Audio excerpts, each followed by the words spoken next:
Ladies and gentlemen, welcome to Loreweek. I figured for our initial thing, I'd play some Super Metroid. I heard you guys like it when I play Super Metroid, and I kind of like it when I play Super Metroid. Whoops. Hang on. Not what I meant to do. Let's try this again. Hi, Snicker. Hi, the Count. You know, usually I do this whole kind of pre-ramble thing, where I just kind of chat for a bit. I figured, why not play Super Metroid while doing my pre-ramble thing? Because I have a bunch of pseudo-news, you know, the kind of things that most other news sites would turn into a giant article that says nothing, which I don't really think is worth mentioning other than, you know, the brief tidbit I'm going to mention here. For example, did you guys know that Google finally actually removed the "Don't Be Evil" clause from their official documentation? This is not a joke. You can go look it up right now. It's actually kind of funny because it's been part of their manifesto since, I believe, 2002. Might have been earlier than that, actually. No, I haven't seen... I don't know what Kingdom Hearts 3 is. I have no idea what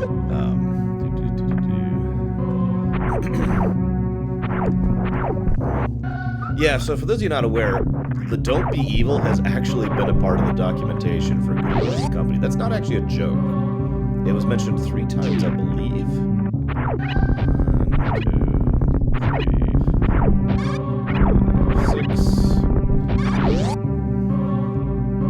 Yeah, I know the game audio's loud. There's actually a reason for that. Hang on. I'll turn it down for now. Then I'll turn it back up. Because it's going to get turned back up later, just so you know. That's a thing. And I'm completely off my game. Ah! Yes, this is the new Bounty Hunter quest line for Tor. I've been meaning to show off some of the new Tor gameplay to you guys. This is the badass spec, because this is Samus Aran, and she's kind of amazing. It's only... That's why it's not really news hazardous, because it's just a little tidbit that I found funny. Here's another little tidbit for you. STALKER 2 has been announced. Woo! I know nothing as far as details, but it's been announced. So, I mean, that's good to know.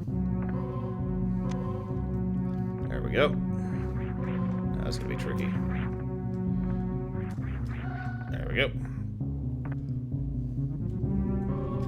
What else? Battlefield 5 was announced. We, once again, don't have a lot of details about that one. Also, Ghost 2, 3, 8? I don't know, something like that. Whichever the latest Ghost is was announced as well. And will not have a single-player campaign.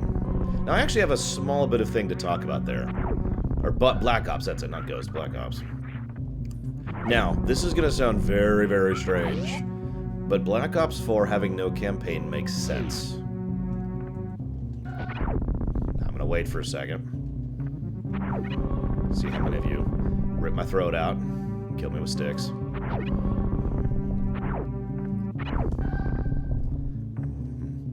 It really does, Max Time. I hate myself for admitting it, but it does make sense. Now, I don't agree with it, but that doesn't mean it doesn't make sense. So here's the thing. I did a Call of Duty lore run for Modern Warfare, and I think I demonstrated fairly well that the campaigns for those 2 games, yes, those 2 games, is awesome. Bad grammar, are awesome. Give me a second. Stupid birds. Go away, birds. Anywho, it makes perfect sense, because when you think about it for a minute, from a purely development perspective, making a single-player campaign is a huge investment. Like, it really is. Especially if you want to do it properly.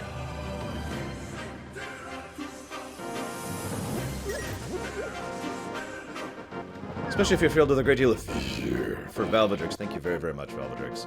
As ever, those tier 1 subs, even though I don't ask for them, are still very much appreciated. Thank you. I'm going the wrong way.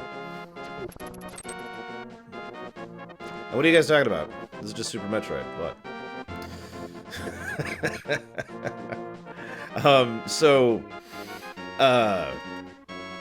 Words. So here's the reason why it makes sense. Because while I really love several of the Call of Duty campaign modes, and it's why I play those games, if you are to presume that the only actual goal when it comes to a Call of Duty game is multiplayer, which I admit I personally think is a fallacy, but if that is your goal as a developer, it is better to focus on that, to focus all of your time and attention on making the best multiplayer that you can, rather than trying to spread out your influence, your money, and your time. I've said it before and I've said it again, I don't really have anything against multiplayer per se. But if that's all you care about, you probably should bother to make it the best that you possibly can.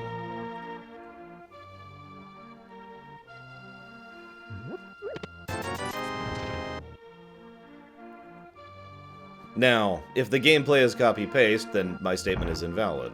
But you get my point, don't you? Like, I have a legitimate point. I don't know if they're doing that. But if I was sitting down, if you come to me and say, Laura, I need you to make a multiplayer game. And I'm like, okay. Hang on, let me make this single-player campaign. No, of course not.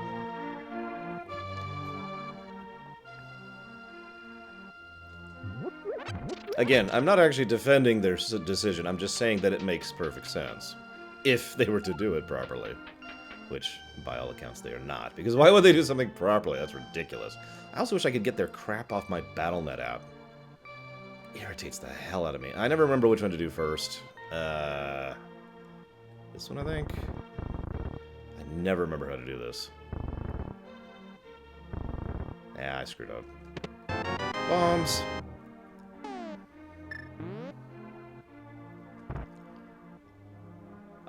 Sure, Cord.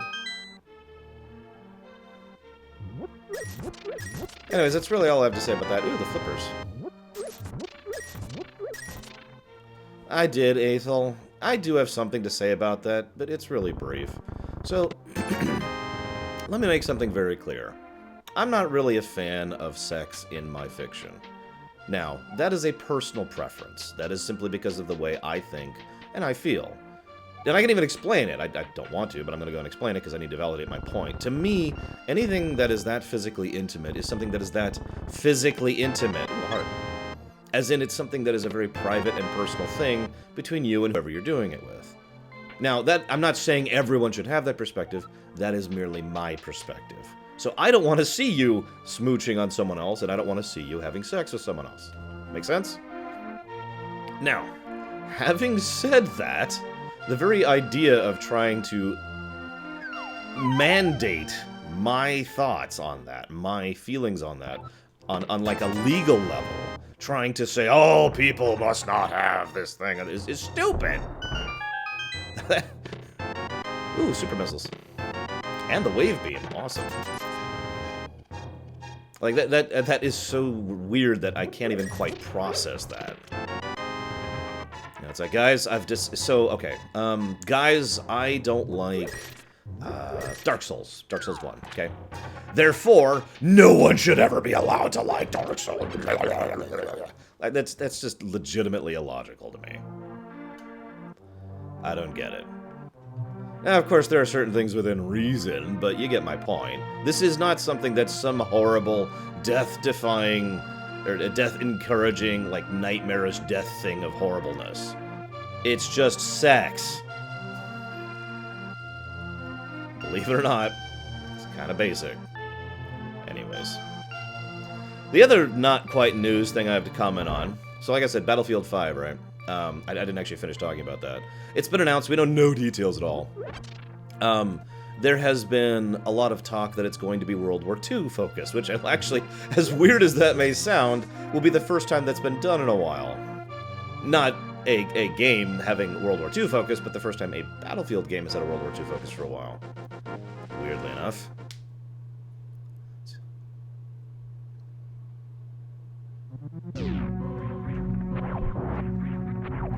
Wave beam. Think of the children. Yeah, no.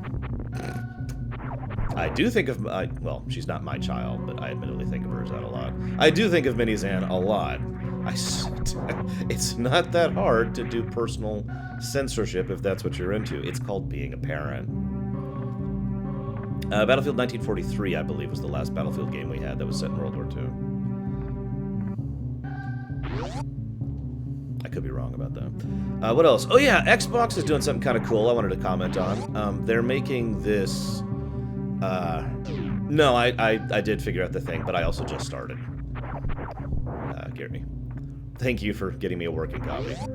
Gary's the one who got me a working copy of this, by the way. Gratitude to Gary. No, I actually can't do anything down here. I've got super missiles, but that's it. I need to go back to LTTP, I think, because I can't actually do anything in Metroid. I don't have roll. I don't have bomb. So yeah, back to LTTP. Where's it gonna put me out at? Back here. Okay. I don't even have a sword. Xbox is making this new controller, which is really awesome. And I mean that with all sincerity. It is a heavily customizable controller for people who have physical disabilities. So if you have any kind of palsy or difficulty using your arm, or literally don't have a second arm or whatever, it allows you to, you know, be able to customize the controller to be to whatever it is you need or want to be able to play video games. And that's awesome! And I mean that with, again, total sincerity. One of the things that I have loved that's been kind of a recently growing thing in the video gaming community is more and more support for people who have some kind of physical issues. Even just something as basic as having carpal tunnel is something that we're starting to see games accommodate for. And I don't have anything else to say about that other than that it's amazing. And I hope that we see more of that in the future.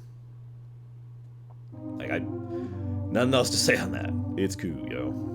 I put on the glasses. Which map is that? I just got a map in the frickin' cathedral. Is there like a thing? No, this doesn't track that. No, whatever. I'm actually running out of places to go right now because I have no sword. I have bomb. What else do I have? I have bombs, swimming, and the lamp. Gary, help me out. Where can I go?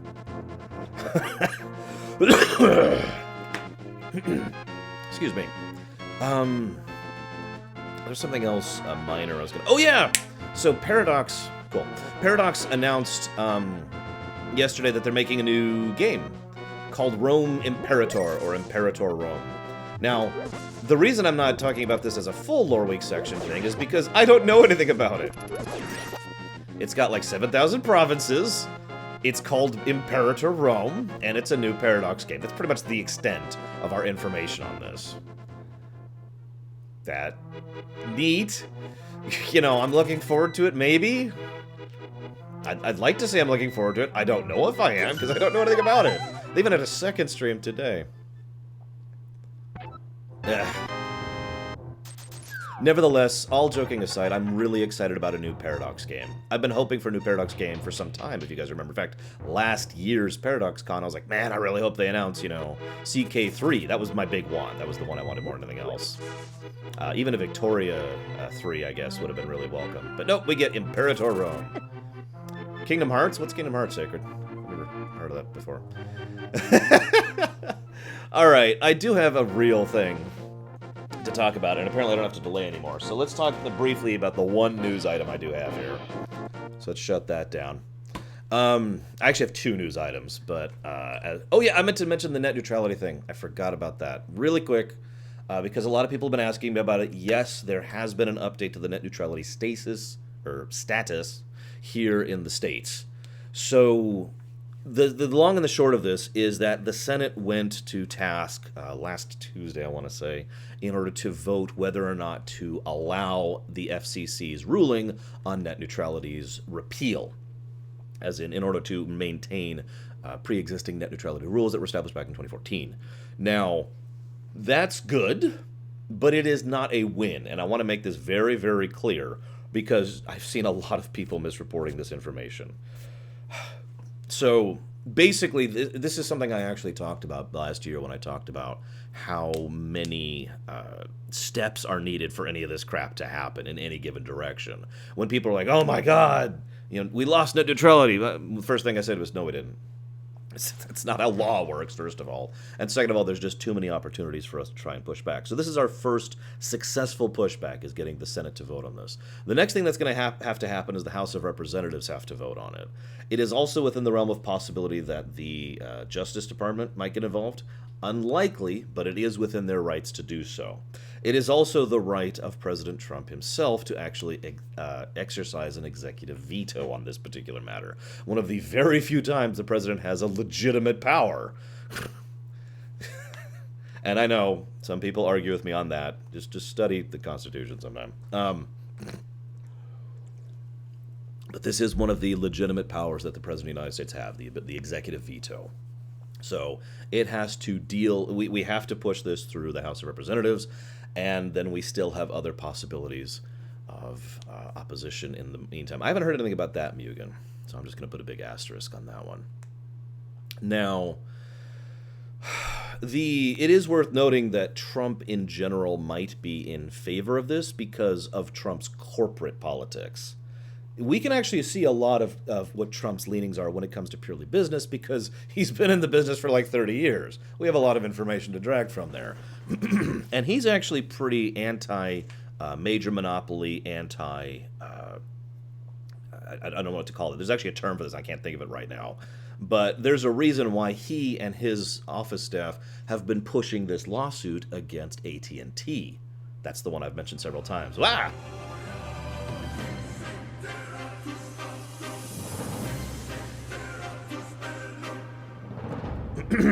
Sorry for the fear there. Thank you very, very much, Anthony Draft.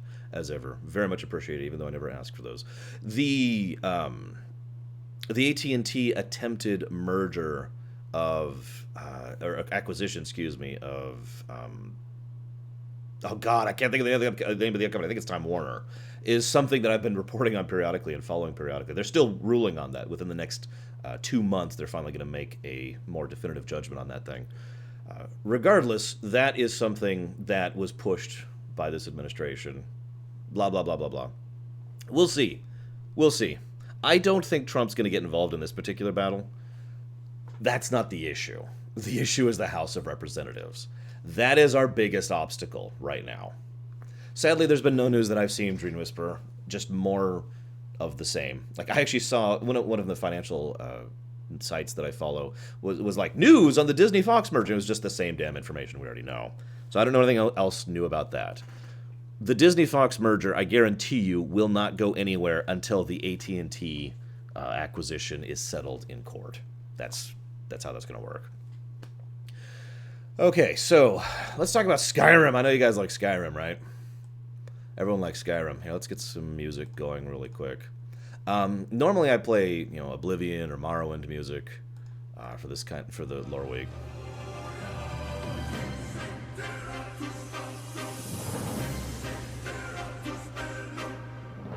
But instead, I'm just filled with fear about Pretzel. Thank you very, very much. As ever, those Twitch Prime subs are very much appreciated. Thank you. Oh yeah, by the way, someone asked me recently, will I be doing 4-Job Fiesta this year? And the answer is yes, abso-frickin-lutely I'm doing 4-Job Fiesta. I hope... What? What? I hope other people, cough, cough, will be joining me this year as well for that, because that would be kind of awesome. So normally I play like Oblivion and Morrowind music. I'm going to play something a little different here. We're going to turn it down, because it's going to be kind of loud. There we go. Okay. So let's talk about Skyrim, guys. This actually isn't about Skyrim. That's total clickbait. I apologize. What I really want to talk about is Skyrim Beyond. How many of you have heard of this? And then next thing we'll be talking about is this, I don't know, mystery topic. Skyrim Beyond is an extensive modding effort. Like, it's hard to just call it a mod. That's not quite accurate. If I was to summarize it, I would say it is a modding effort in order to add the remainder of the provinces of Cyrodiil to Skyrim. Which, woo, that sounds kind of cool. But to be more accurate, it is a series of modding teams, each one of whom is going to be working on an individual province and trying to develop each of those provinces such that we actually have a story arc and a quest arc going through... I said Cyrodiil, didn't I? I actually meant Tamriel. Sorry, a quest arc going through Cyrodiil, a quest arc going through, Hammerfell, a quest arc going through Morrowind, etc., etc. Now, this is not the first time we have seen modders attempt this in the Elder Scrolls. In fact, people have been trying to do this since Morrowind. Basically trying to recreate the whole Daggerfall thing. ESO, I think, does a good job, and I hope they use some of the assets from ESO when it comes to doing that. But anyways, now, the reason I'm bringing up Skyrim Beyond now is twofold. First of all, it's been making some really serious progress. The Cyrodiil stuff with Bruma is actually pretty good. Like, they've done a really decent job with that, and I'm very impressed with where the story's been going. And it looks like, so this is the other reason I want to mention this, they're being highly organized about it in a way that makes perfect sense to me. Like, I already mentioned, each team working on a separate province. But also, they're coordinating across teams to try and make sure that they don't step on each other's toes, both in terms of literal code for adding the zones, but also in terms of the story arcs. They're trying to actually maintain a significant continuity, MCU style, across each other, which I think is kind of awesome. It's also probably the only way something like this could ever be made. Like, there is no way one person or even one team could ever make Beyond Skyrim. It's not happening. So having this kind of multiple teams project is great. But the real reason I bring this up, though, isn't just because of that, or because of the fact that it's getting somewhere. It's because of the fact that I found myself thinking about this a lot recently, especially when I was doing some of my recent ruminations. How many of you have seen Star Trek Voyager? Now, before I continue, I do like Voyager. Let me make that very clear. I know the internet tells me I don't, but the internet also tells me interesting things about myself every day, so whatever. I like Voyager. How many of you have heard of Star Trek Deep Space Nine? Which I also happen to like. One of the biggest differences between DS9 and Voyager is the fact that for a decent chunk of Voyager's run, most of the people involved were people who were doing a job. And for most of DS9's run, most of DS9 was made by people who were fans of Star Trek. Now, that right there matters so much. I have said this for years and years and years and years. The idea, yes, Snicker friend, the idea that if you care about putting yourself into your work, the work is better. I could point to so many examples of this across all of fiction. Theaters and books and songs and games and movies and television shows, all of it. This is a very common concept. And I mention this because there's this weird sort of paradox when it comes to the creation of content for a pre-existing franchise. Skyrim Beyond being an excellent example of this. All the people working on Skyrim Beyond are people who are putting their all into this. These are not people who are working on a job. They're not even being paid for this. This is just something they really want to do. Now, obviously, there's going to be some problems with fan works in that result, because they don't have access to the time or the resources that an actual development company will. And yet, so many times, what ends up happening is a Elder Scrolls game, or a Star Trek game, or a Star Wars game is handed to a development company who doesn't give a damn about the work, who is not particularly interested in the work. And now, this isn't necessarily saying that what they make is going to be bad, although Lord knows that's happened. We've seen plenty of terrible Star Wars games over the years. But you get my point, right? It's just a job. So they come in and they do their job and they go home. And the work kind of shows that in so many ways. And yet, this is why I mentioned this is kind of a paradox, because most of the people who have a legitimate interest in care in it generally either don't have the talent necessary to work on it, or, this is more importantly, don't have the cred. They don't have the resume, let's call it, for an actual development company to be like, hey, this is something we've just barely started seeing pushed against, because some video game developers have started treating, some development companies have started treating video game developers as kind of a, like sports teams. I know that sounds like a weird parallel, but hear me out. Actually sending out talent scouts, seeking out people who have some kind of interest or talent involved in something to bring them in on a work like this. But again, even if you get a talented coder or writer or developer or renderer or whatever, and you pull them into the project, that particular person or those particular people might not actually care about whatever they're being assigned to. There are actual ways to make this work in a real-life sense, in a way that economically makes sense, to get people like the people working on Skyrim Beyond hired on in order to start working on Skyrim Beyond as an official manner. People don't. I legitimately feel like this is a massive I'm just going to say this as bluntly as I can, a massive failure on behalf of the video game industry. There are ways to do this that make economic sense. You know, this isn't just like flinging money out the window kind of a thing. And I really legitimately feel that we need to, that this would be wonderful if we could start seeing this kind of thing. Like if we could see Bethesda reach out to the Skyrim Beyond project and say, here, we want to hire you on to do this full time. Like, Skyrim Beyond is just the most recent example. There's so many examples of this. I would love for Nintendo to reach out to the team that did AM2R, or AM3R, or whatever the hell it is. I always get the acronym wrong. And say, hey, you want to help work on this new Metro game? And Max Time has a good point. I actually forgot about that. Sega actually did this with Sonic Mania. Sega was like, hey, you guys give a damn. Come on. And we got Sonic Mania out of it, right? So, as we in the business say, proof of concept.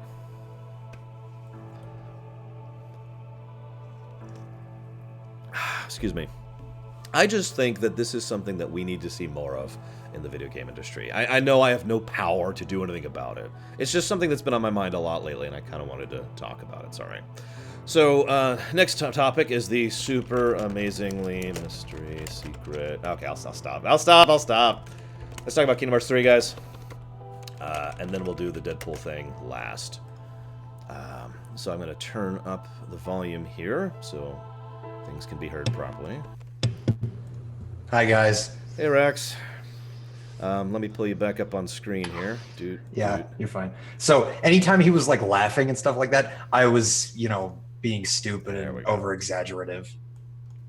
Yes, I saw Deadpool last Friday. And yes, he was being amusing over there. There we go. Okay. Just a bit. So for those of you not aware, our man Rax here actually had a couple of things that he did over the last couple of days. I don't think it's really relevant. I figured I'd throw him a bone because, I hear he had this really weird lucid dream about actually being at the Kingdom Hearts 3 premiere event. It's just... To be honest, it still feels like it was a dream.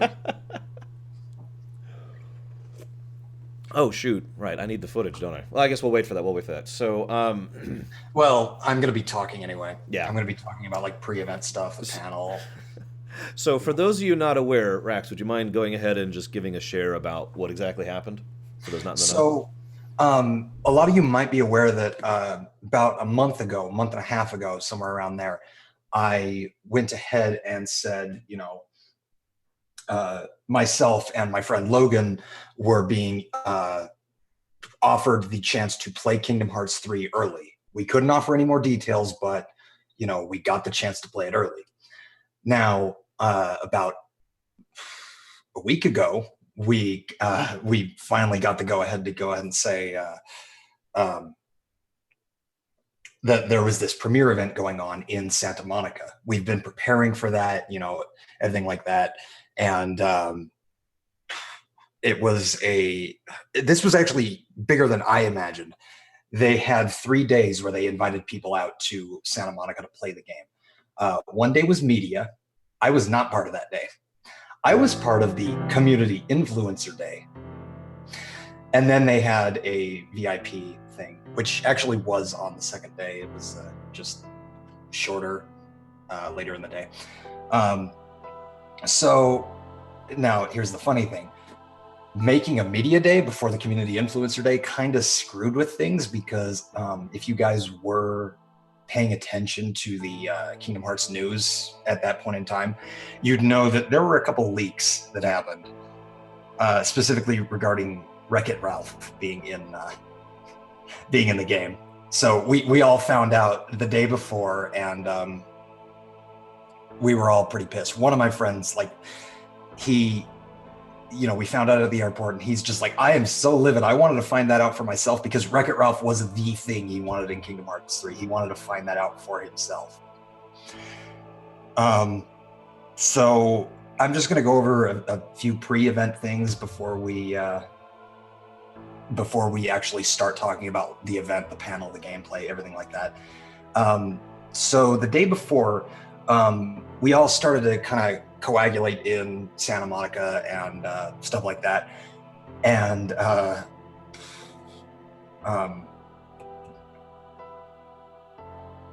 I've got notes. Why am I bothering? So the day before, we actually went to the venue, and we were met outside by a couple of Disney executives. Laura, would you pull up the picture? I think it's the second one. I'm actually pulling it up right now. Yeah, give me a second. Yeah, we were actually featured on the Kingdom Hearts Twitter with this picture because we had, some of our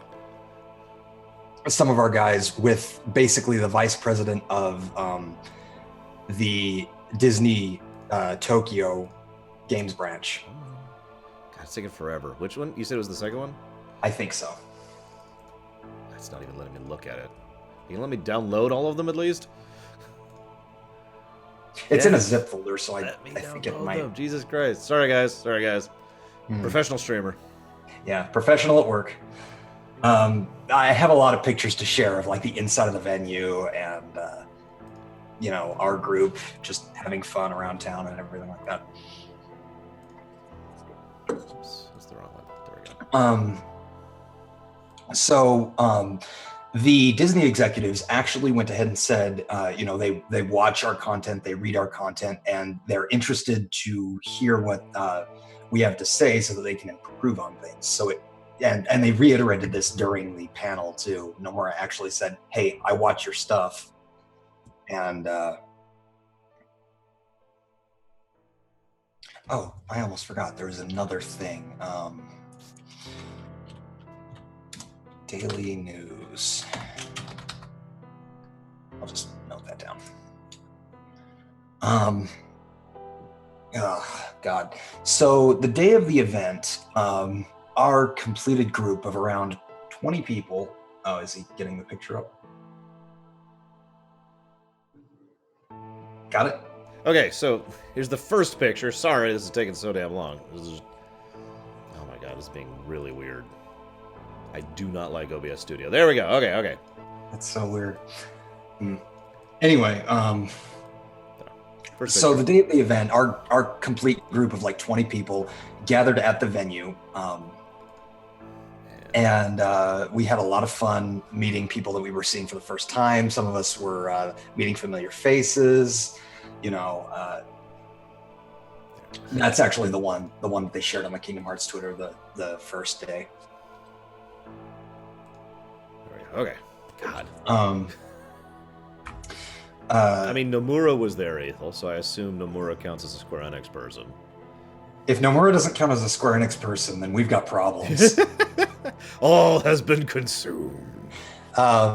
So, three of the familiar faces that I was particularly happy to see were the Project Astati people. If you guys know who those guys are, you know why that's a big deal to me.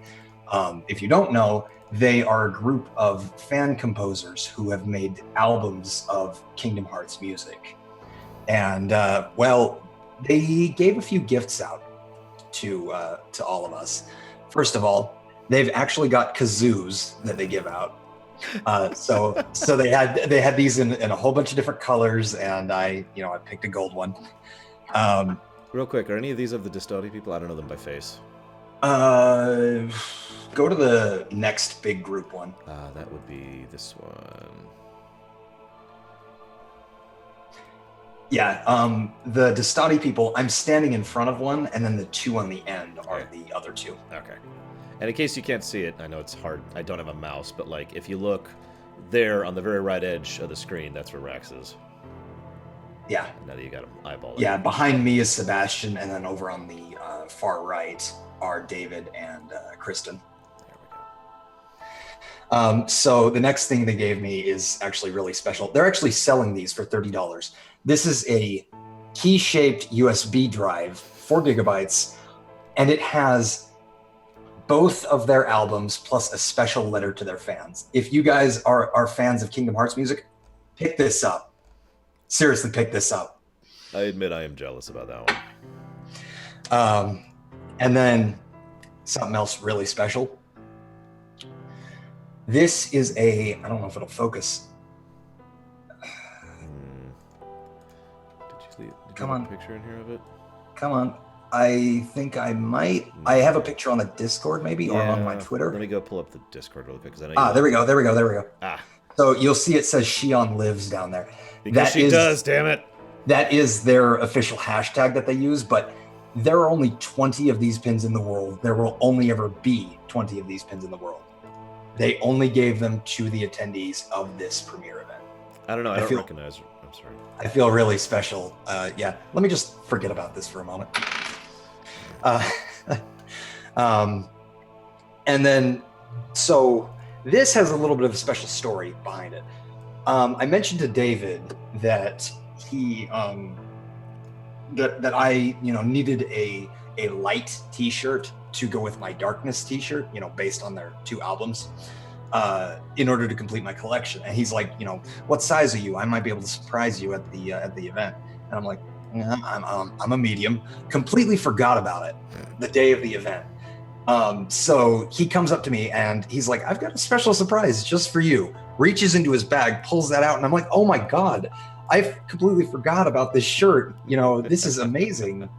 So, I really like this. I might wear this to the orchestra. I don't know if I'm going to wear this or the darkness one to the orchestra.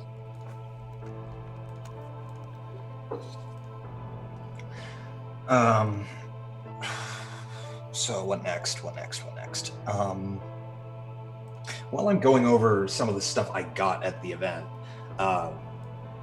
Square Enix was also handing out a few unique things. We've got a Kingdom Hearts 3 tote bag right here. Hold up, keep it up. Oh, you want me to? I'm having sizing issues. There we go. Okay, now people can see it. Sorry. So yeah, Kingdom Hearts 3 tote bag. Nothing on the reverse side, just the logo. I really like the crown with the 3. That's interesting. Kingdom Hearts 3 water bottle. Again, crown with the 3. And it also says not for sale down here. So no, I'm not going to sell this. I was going to just slip you a $5 there. We've got a Keyblade. These were actually random. Like the first person I saw pull one of these out from his bag was Skyward Wing. He got Oblivion. I was really jealous. I pulled mine out. I got Ira's Keyblade from Union Cross. That's what I actually couldn't recognize. I was going to ask you. Yeah, there were a lot of Foreteller Keyblades, Oblivion, Fenrir. I think they might have had Kingdom Keys, Oath Keepers, just some of the more popular, interesting Keyblades. And finally, we've got a Kingdom Hearts 3 notebook. I don't know what I'm going to write in here yet, but it is fully blank, no messages, no nothing, but yeah. You should totally write a story in that, like a Kingdom Hearts fanfic or something. Yeah, I'm not that talented. Come on! You can only become talented if you start. Maybe once I, go through, 10 bazillion drafts. Okay, I've got a better idea. Legit, all right? Start taking notes for your game in there. What do you think? Okay. Yeah. Okay, so that covers the pre-event stuff. So let's go over the panel next. Now this panel, I've actually got an audio recording of it. I can't share this. I used this to write my notes. So during the panel, one of the most interesting things we were shown was an exclusive video that went over a lot of the development process of the game, such as what goes into making a cutscene. Like we saw a very early build of a Tangled cutscene, no textures, no lighting, just the models, and it was all gray.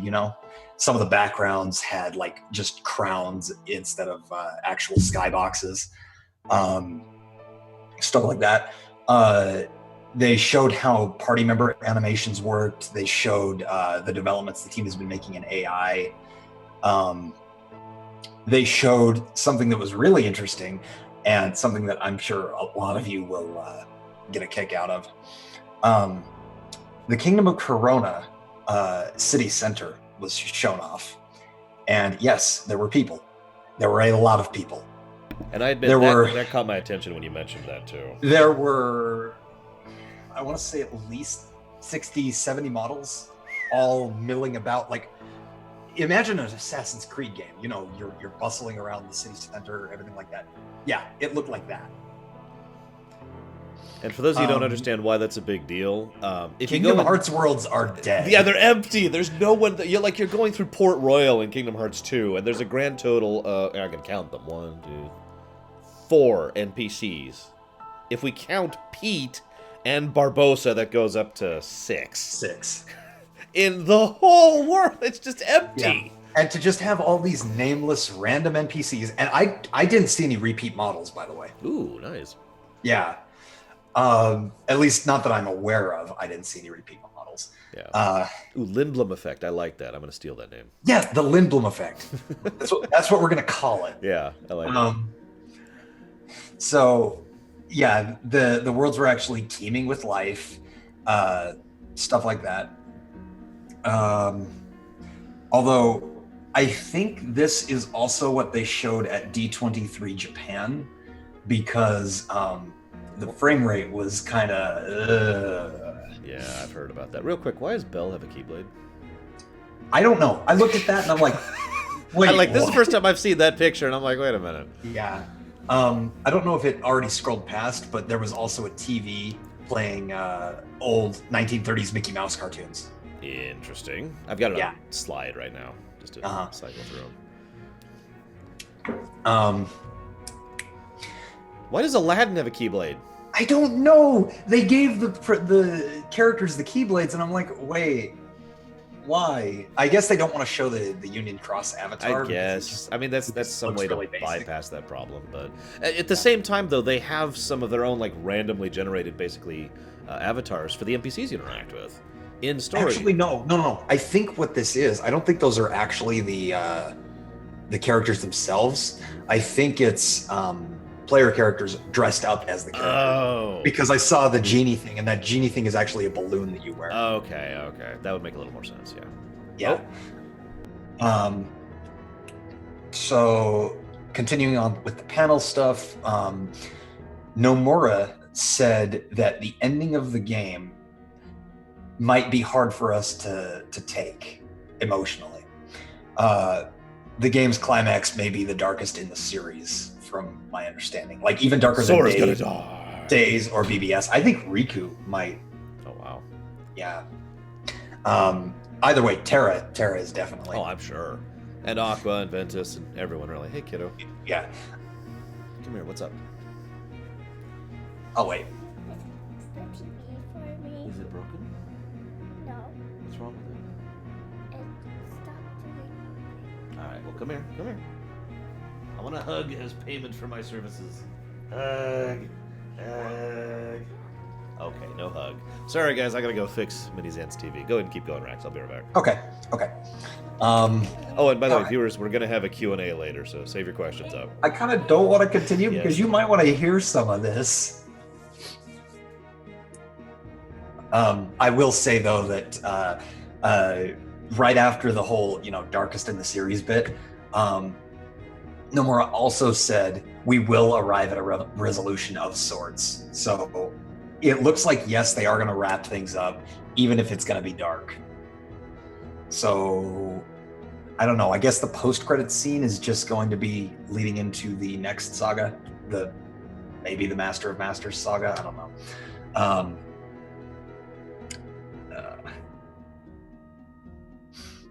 So Nomura said that there will be environmental destruction stuff in the game, and I tested that out while I was playing. And yeah, there's a lot of like physics objects you can interact with. There are destructible things everywhere. It pretty much rivals KH1 in terms of world interactivity. I'll just call it that. What am I allowed to say beyond hype? Ask me afterwards. Ask me afterwards, and I'll be able to tell you what I can say. So Nomura said that you can switch Keyblades in the middle of combat. I know that a lot of people have been anticipating something like that for years. So we actually had 3 available in the demo, and you'll see me switch between them. They were the Monsters, Inc., Tangled, and Toy Story Keyblades.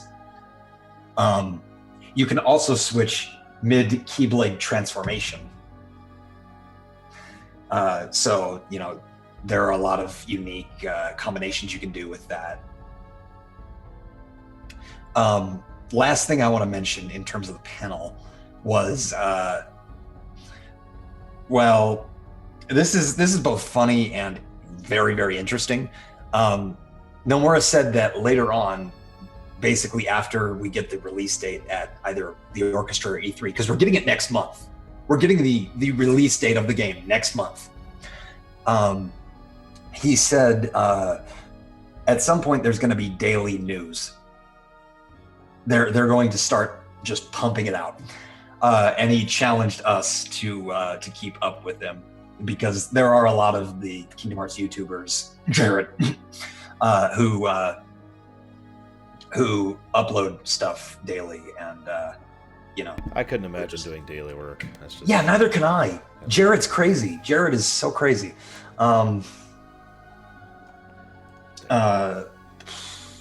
But yeah, basically we were just like, try us, we can handle it, Okay. I'm really interested in seeing if we can actually be up for the challenge. I have to admit, that makes me curious a little bit, because to me that just means little tidbits of news and too much information being spoiled early. So I'm curious where they're going to go with that.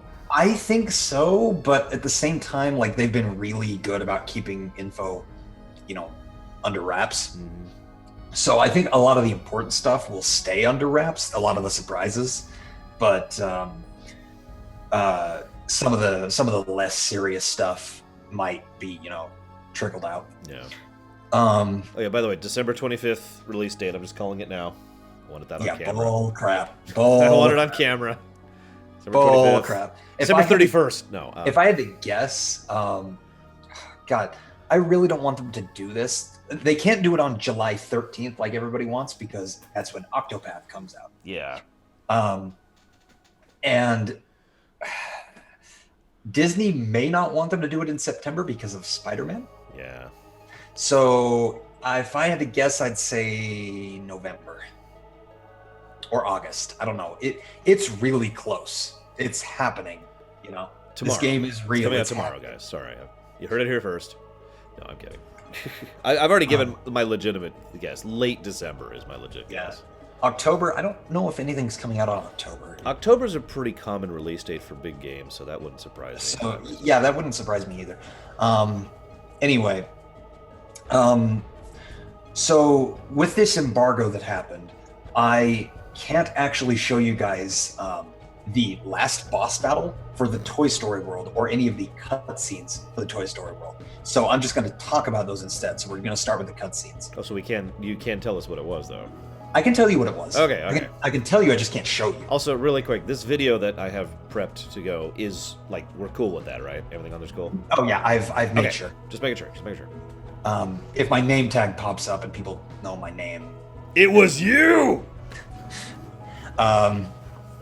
So let's go over the cutscenes. So the voice acting for Woody is definitely not done by Tom Hanks. Because Tom Hanks is incredibly expensive. No, there are. I think GameSpot actually has a video of the cutscenes that they aren't supposed to have, but they have the video of the cutscenes, and they've got sound. They had an audio source. His voice is really off. Oh my god. Yeah, Jim Hanks, Tom Hanks' brother, has been doing the voice for Woody in all of the non-movie media since, I think, at least 2010, maybe earlier. So, like the Toy Story 3 video game, that was Jim. Disney Infinity, Jim was in that. Everything like that. The voice for Buzz, on the other hand, was incredibly close to Tim Allen. It might either be him or it might be Pat Fraley. I think I'm pronouncing that right, because Fraley provides the voice in the most recent Disney games. Rex and Ham and the Army Men, I think, all had their original voice actors, although I don't know if Arlie Ermey did. Because well, I mean, that they would have recorded this last year. Yeah, they would have recorded it quite a while ago, but even still, Also, F. Yeah. Well, that sucked. Yeah.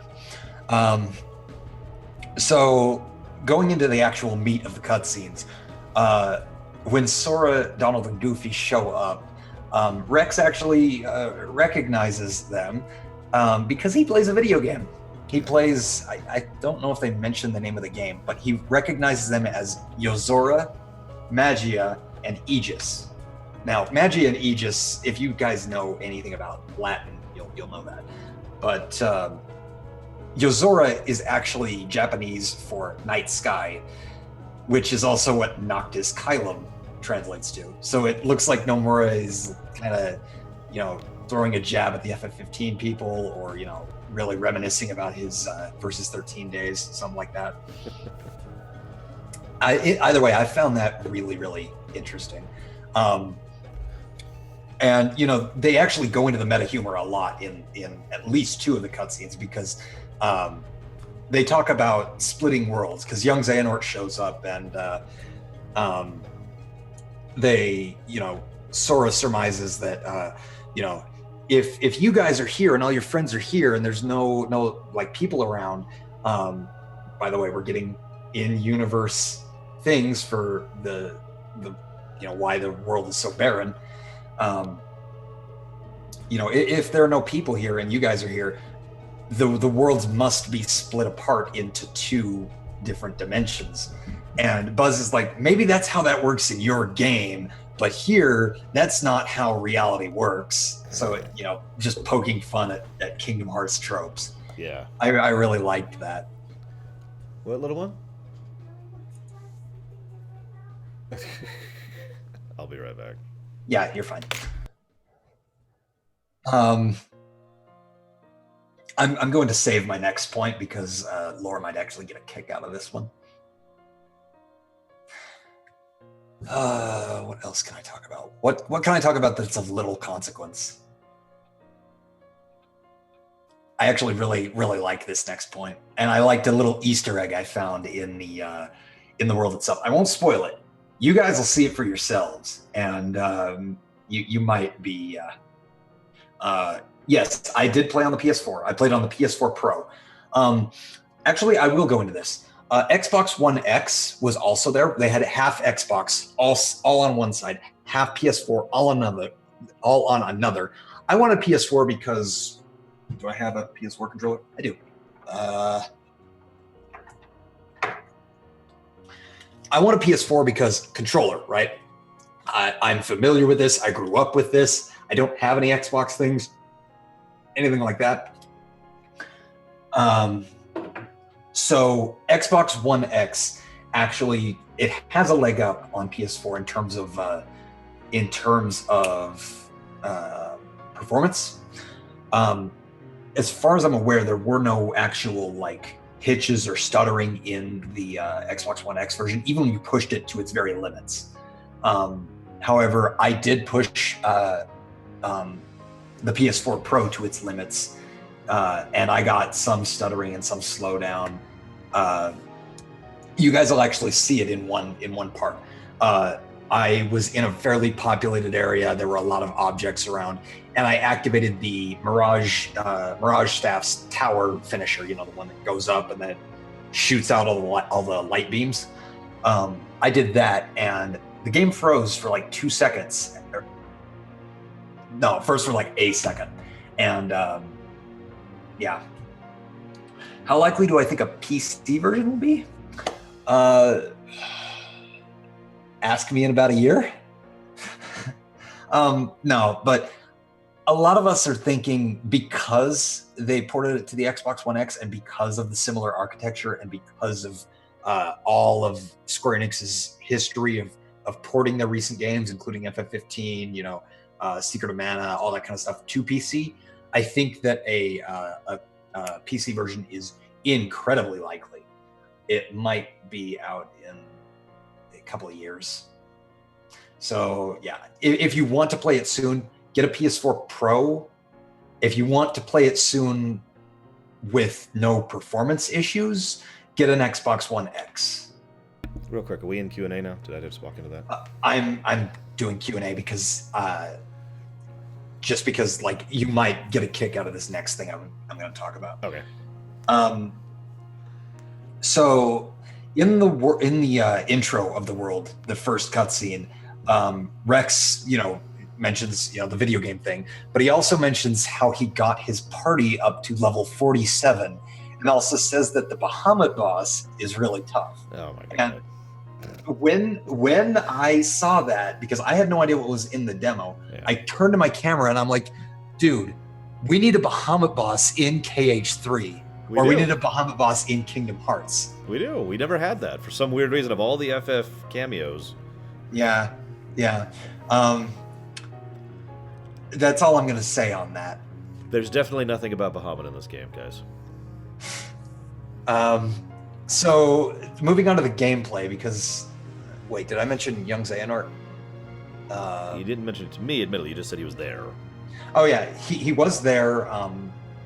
He didn't really do much, but he was the one who brings the Gigas mechs to life. Like he pushes power into them and they go.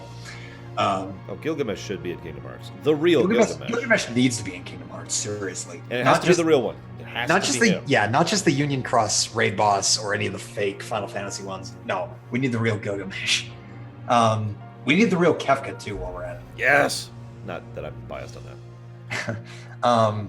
So in regards to the gameplay, I missed a couple of secrets. KH Insider found a couple of the secrets. There was a helium tank in the toy store. If you hit it a couple of times, it actually makes the party's voices go high pitched, and they start. They comment on it for a bit, right? Mhm. So like Sora's like, "Why is my voice so?"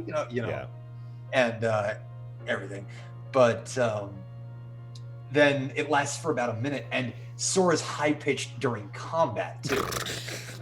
So it's really, really great. Remind me when I have to do the premiere run to do that. To do the thing. Yeah. There was also apparently a mini game that's styled after the old Rock'em Sock'em Robot toys. Yeah, I've seen that. Yeah, you definitely have. And apparently, if you win that, you get a chest. I don't know what's in the chest. I didn't check. It's But, one of the Dalmatians.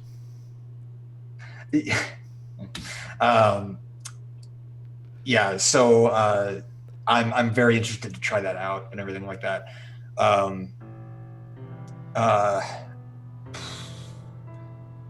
Real quick, am I okay to retweet this Kingdom Hearts Insider video?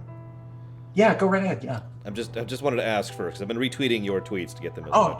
Well, you aren't like part of KH13. I am. I can do whatever the hell I freaking feel like. I liked it, and I said, "Hey, good find, guys." Because I'm actually really friendly with the guys at Kingdom Hearts Insider. They are really awesome. I finally met a few of their people at the event, and we had a good time. Stuff like that. Yeah. Let me close some of this because I'm getting notifications. People are still liking my stuff. All right. Not you. I mean, like other people. I hate your stuff personally. I don't even know why you're on my show. Get out of here. Yeah.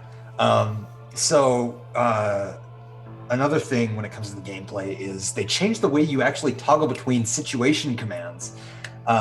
In 0.2, you just use the D-pad. You go up past the attack command into the green section, and you can toggle between like Firaga, Thundaga, stuff like that. In this demo, and I didn't figure this out, so I was like, I had to go through a situation command to get to the next one because I'm stupid. But in this demo, you use L2. I think you hold down L2 and then you D-pad to select them. But hopefully in the final game, they actually go ahead and make both of them available as an option, because I just like the D-pad thing. I like to be able to go up from attack and switch to whatever situation command I need to use. I do too, personally. The only thing I don't like is when you put something on the D-pad that should be done while you're also moving. Because obviously. Yeah, and situation commands, like it's menuing in Kingdom Hearts, so so there are tier 2 Keyblade transformations in the demo. I didn't get to try any of them out because we were playing on standard mode. Everything died real easily. I'm so used to playing on Proud and Crit that everything's just. But yeah, they are in the game, and in the Olympus section, Second Form also has a similar tier-based system when it comes to unlocking its different finishers. The first is Stun Impact, I know that, but after that you get up to Sonic Blade and I believe Ars Arcana. Cool. So yeah, that has at least 3 tiers. Moving on into feedback. Oh, no, actually, one more thing when it comes to gameplay. This is just a personal thing. A lot of us had a little bit of trouble with one specific thing. After a certain fight that I won't mention yet. I didn't talk about the doll thing, did I? No. I need to do that. But after a certain fight, we were told you need to go into the babies and toddlers section of the toy store. So you need to go up through these vents to find it. And they actually point to the vent in the cutscene. And I was only kind of half paying attention because I was, talking with a few of the other people. Hold on to your questions, guys. We're gonna have a Q&A section. Yeah. We'll have a Q&A session. So I feel like a real dumbass because of this. I wandered around the toy store all over to try to find this damn vent that was in the same section as the thing. Luckily, I used it to get footage of a thing that one of the situation commands, one of the attraction flows that wasn't revealed to us at all. So this was a complete surprise to me, and you'll see that in the video. But also an Easter egg that really surprised me as well. So I mentioned the doll thing. There was this boss. You go to a little dollhouse. This really creepy doll peers in through the window. It's got these glowing eyes, and it moves like what you would imagine the dancing Calbrina to look like in Final Fantasy IV if that ever got a remake. But yeah, the boss fight itself is actually really unique, really interesting. I wish I could share it with you guys. So last thing I want to talk about before we move on into gameplay and provide a little bit of commentary on that was feedback. So I got to talk to the staff, giving any feedback I felt was warranted. I talked with Mr. Tai Yasue. I don't know do I have a picture of it? I think I do. I have a picture with Mr. Yasue. I believe you do. Yeah. Is that it right there? Whoops, I just went right by it. God damn it. But yeah, I mentioned to Tai Yasue that they were doing a great job. I'm thoroughly impressed with what they have so far. I had a few complaints, though. I'd imagine most of us did. I mentioned that the frame drops on PS4 Pro were a bit of an issue as opposed to the smoothness of Xbox One X, so I'd appreciate if they ironed that out. I mentioned a specific bug that I got during the Olympus section. Actually, 2 bugs that I got during the Olympus section, sorry. And then you said, just put it out on PC, dude. Just do it. Yeah, just let us mod it. We'll fix all your bugs for you. If just let us. Just put it on PC. It's fine. So I also mentioned the floatiness of the combat. Now, a lot of people have said it's not floaty. I don't believe it's not floaty. I believe it's just less floaty than some of the games that we've gotten before. It's not quite to KH2 levels of tight, responsive gameplay, but it's not quite 0.2 levels of floatiness. And it's certainly not BBS or DDD. Good God, no. It's leaning more closer to the KH2 level than the 0.2 level. It's actually really, really, really good. They just need to tweak it a little bit and it'll be perfect. There was also the ease with which you get situation commands, and you guys will see this.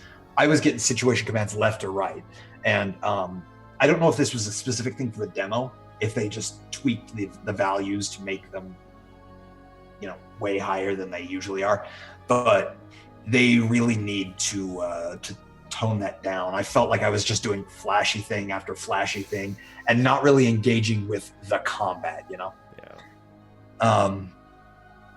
Last thing, the balancing of the enemies. everyone thought that the Gigas mechs were really overpowered. They were doing so much damage. They were stunning you. You know, their attacks were really, you know, big radius sort of things, really fast. It was just kind of tough to deal with them. They need to tweak those a bit. I think that's it. I think that's everything I have to talk. Oh, I have one little thing that is not related to anything else. I got to try sea salt ice cream, and it was awesome. I still have never had that in real life. And I never will. Anyway, that's basically all I have to talk about without going into the gameplay video. Well, in that case, let me get the slideshow off here. Hey, I'm still here too, guys. Delete. So what I'm going to do is I'm just going to put this up here, blong, so you can see it full screen style. Are the mechs slow? Kind of. We'll go into a Q&A session afterwards. But seriously, jot down your questions, guys. Yeah, please jot down your questions. Just open a notepad, jot them down. I'll get to them. I don't know who the bald guy is next time. I think he's some loser. There we go.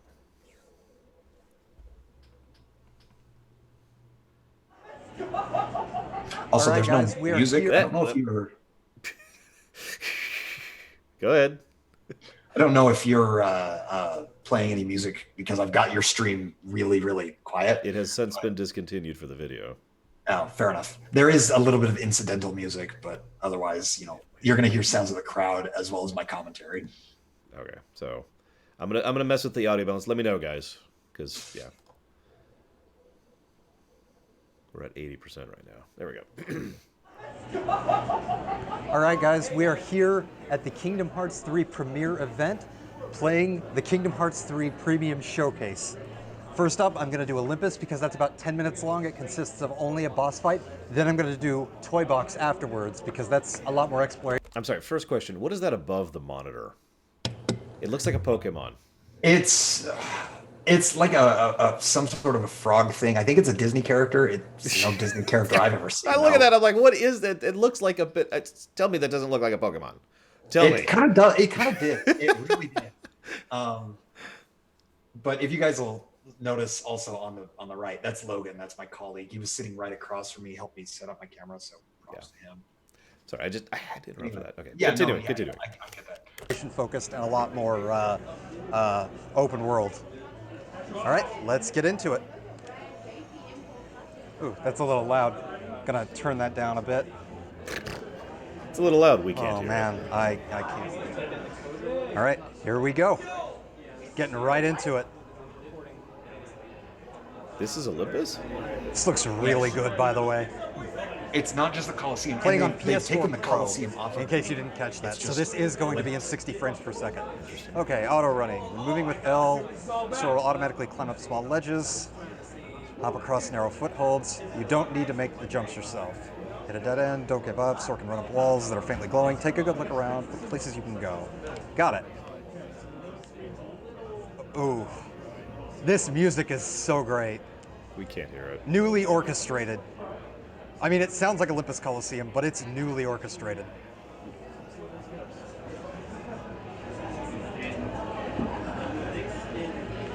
All right, let's get into it.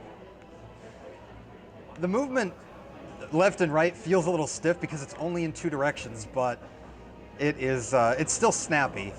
It's stiff but snappy, if you know what I mean. Okay, I do have Combo Master on, so Magic, Fire, Blizzara, Arrow, and Cura. Okay, second level Magic. I've got 3 spells. Looks like we don't have a second menu yet. Link, we've got Wonder Balloon. Got a few potions, a few ethers. And shortcuts, Fire is circle, Arrow. Cura is square, which is really weird. I always put Cura on X, so. I always put Cura Oh, on and triangle. in case you didn't realize, this is all the options we got. We don't have full menu. Oh, I believe you. You'll actually see me, I think, Got a lot of using it environmental and then destruction, like being just like, like Nomura mentioned. I need magic in order to do this. Yeah, yeah. Got a lot of environmental destruction, just like Nomura mentioned in the panel. All right, second form. Here we go. He screams just like a Super Saiyan. Oh, it's so awesome. Okay, so stun impact finishes off the thing. Going into flare force with another situation command. It's okay, guys. Donald's level 2 now. All right, let's actually go into second form and go for it this time. Oh, aerial finish and magnet burst. Oh. Oh God, it's so great. It just, the combat is so snappy. The form transformations are quick and fluid. Alrighty, here we go. Oh crap, crap.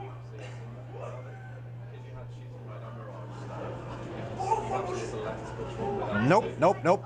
Ah, damn it, I hit the edge. And if you do jump off, you can get right back on. So that is really good. You don't get knocked off and sent all the way back. Ooh, did I just go straight through him? Oh, yeah. So it looks like they do have a few more bugs to iron out.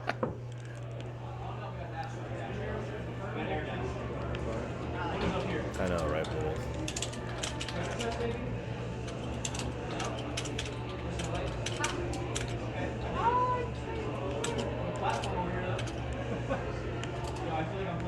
Okay, we are...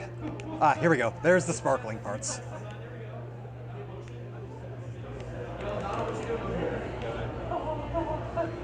Okay, what's going on?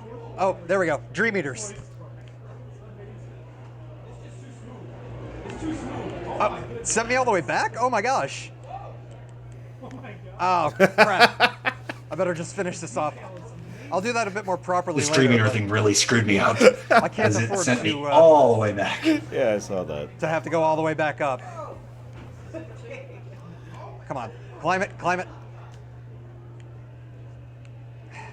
Wow, I really screwed up there. That didn't work out quite how I expected. And you guys make fun of my playthroughs. Are you muted? Okay, I 'Cause guess I can I'm do not Big hearing Magic you in Mountain Zoom now. anymore, by the way. I During muted battle, you'll myself see in marker. Zoom so you could just hear me in video. for this. Attack the designated enemy fast enough. Press X to do a powerful attraction. Perfect. All right, let's do it. All aboard the hype train. Wow, this is just great. It's such a light show. It's... Oh, crap.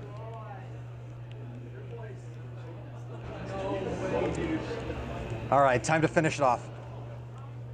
Sora immediately enters the free fall animation if he falls for a certain amount of time. Here, let me show that off a bit. Ah, crap. Let me show that off a bit.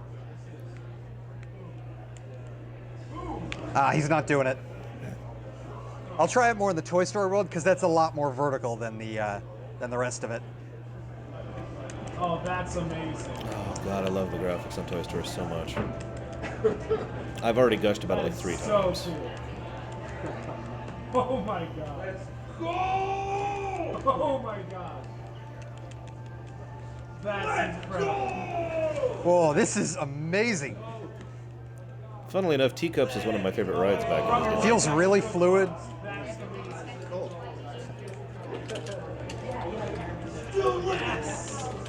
I can see what you meant by it being really fun. That's awesome.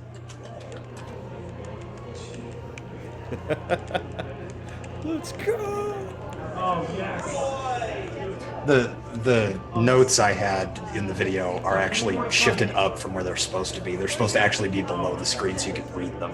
Well, map, sure. I'll start Let's reading go them for out it. loud. You Oh did my it! god, Donald is actually useful, guys. Don't be Holy ridiculous. crap. Donald can't be useful. Donald is actually useful. God, that looks so gorgeous. I'm sorry, I hate to gush about graphics.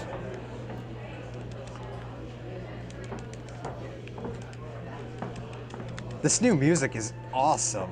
I wish we could hear it. Did I mention By the way, Toolbox's field pause music for just is a moment, you've but got a everybody, There we go, yep. everybody I And it looks showed like my he can footage land to or he's- was like, "Oh my god, how did you get such clear footage?" Because apparently, my footage is really good. It is. No, absolutely. I can tell a lot of the detail here. Oh, right. Hang on. Do you have stream muted, Drax? Do I? No, my stream is really quiet, but Okay. yeah. Sorry. But I'm not hearing you in Zoom, and I'm used to it. But like, that's really throwing me off. I'll unmute myself in Zoom. Perfect. I was trying to accommodate you actually. What this note here says is, did I mention that Toy Box's field music is "You've Got a Friend in Me"? I really like that, by the way. It's a really nice detail. Also, I hate that song, but no, I'm kidding. That song is all right, but in Kingdom Hearts, it's actually pretty good. Oh, I'm sure it's a track, or it's not a remix, rather. Mhm. I wanted to mention one thing really quick, and you've played this game, so maybe you can comment on this. You notice the mini-map in the upper right is a little different for Toy Story than it was for Olympus. Mhm. It seems to be indicating Z value, height. Yeah, I thought the same thing. And yes, it is.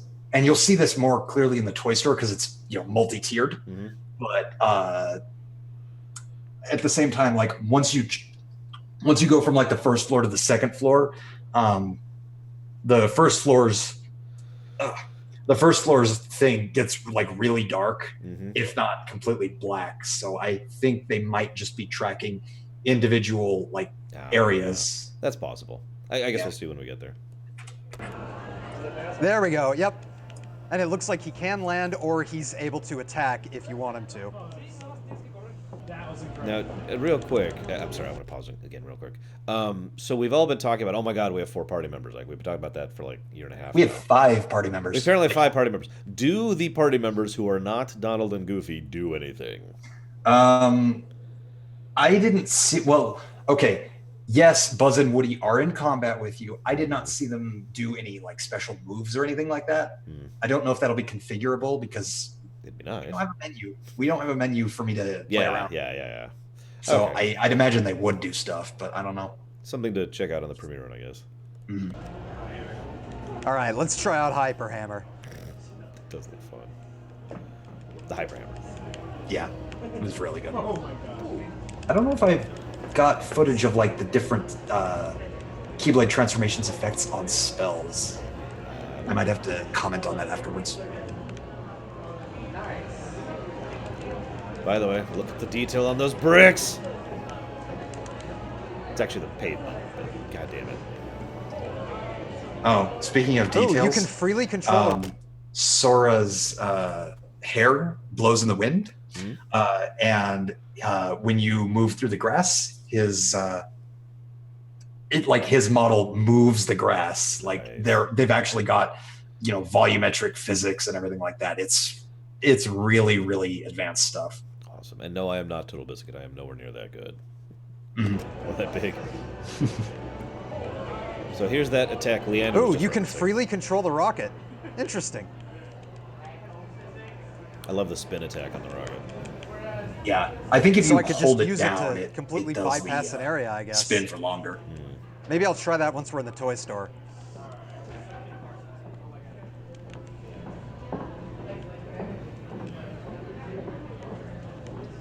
It's still brickwork, Black Cloud. It counts.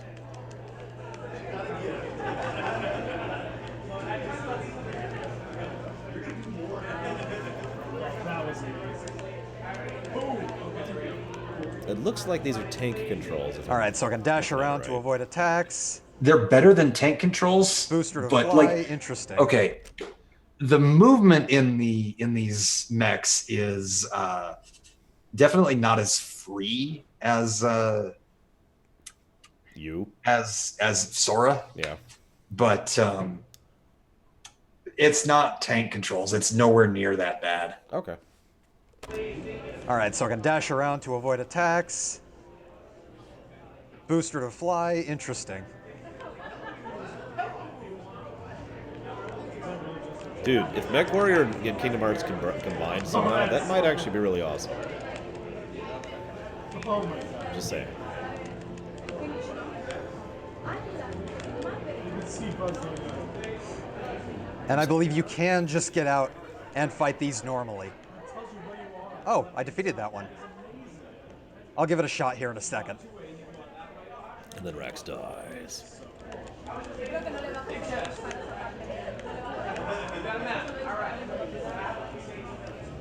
Watch how much damage these mechs do. This is standard mode. These need to be rebalanced. Yeah, you notice Sora's health in lower right there. Bam! That looks like about 50 your health in one shot. Oh my god. I'm supposed to ask you, Rax, if you have inverted camera. No. My camera is standard because All right, I'm let's not try a this out. scrub. This is the power type. Oh, this is amazing. This does look fun. I love a properly done vehicle section. Oh my god. Oh my gosh, this feels great. The controls are still responsive, even inside the mechs. Oh no. Okay, I've defeated that one. Oh crap, I missed. Oh, this is so amazing. How many times are Let's see if I people can in the find the background going to last say, of "This the, is so good. This well, is so he- amazing"? Biggest types. Like so Logan, it's- the guy you keep hearing, Yeah. like he was really excited for a lot of stuff because he didn't get spoiled on basically anything. Oh, nice. It's this one. All right. Take him down. All right, you got this. You got full health. Oh, never mind. You're just switching Oh, mice. that is so cool. Yeah, no, I wanted to at least get a gameplay section where I tried out each of them. All right, so I'll be able to aim the cannons, Oh my god.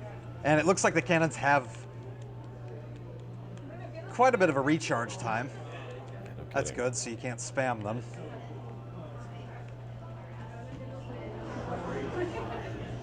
I feel like there's just gonna be tons of Easter eggs. Oh, damn.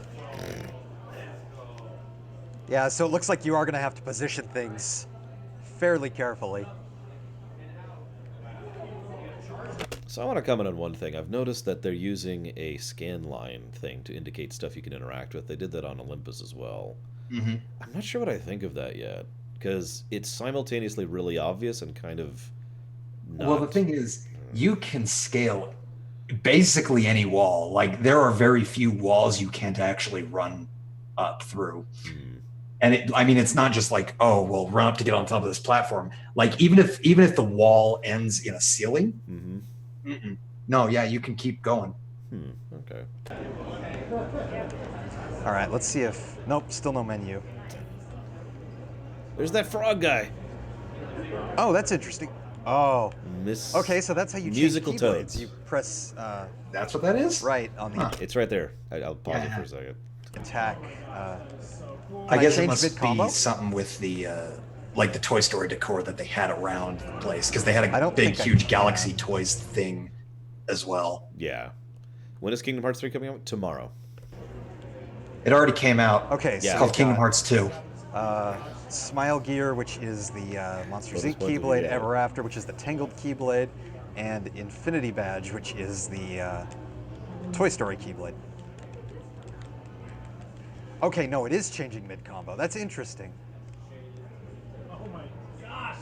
And according to Nomura, you can actually change Also, yes, that was Mid, Thanos. mid-transformation as well. The Bahamut Kaiju enemies that are a callback to Rax's dialogue. To Excuse Rex's me, Rex's dialogue. dialogue, sorry. Defeat Even I'm the having trouble kaiju. reading it. I love that. I'm sorry, they were shifted down before I actually. Oh my gosh, they rendered do the so video. much I don't know damage. what happened. Yikes. Pretty sure Donald just finished that off. I know, right, Gary? All right, Mirage Staff, let's get into it. What in the world?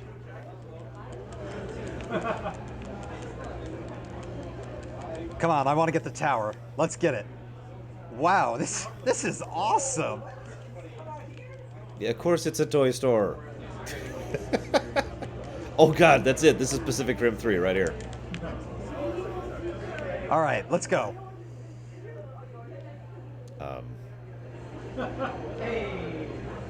That's an interesting attack. I believe this is actually where it started. Oh, maybe not.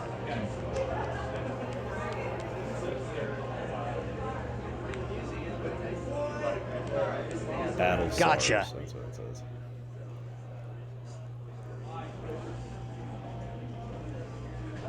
See that? Okay, so see that vent up there? I am supposed to go there. beasts and bugs. Sorry, I'm just reading background stuff. That one's flying. Looks like some, not Legos, the Okay, Bionicle let's see if I can stuff. do this. There we go.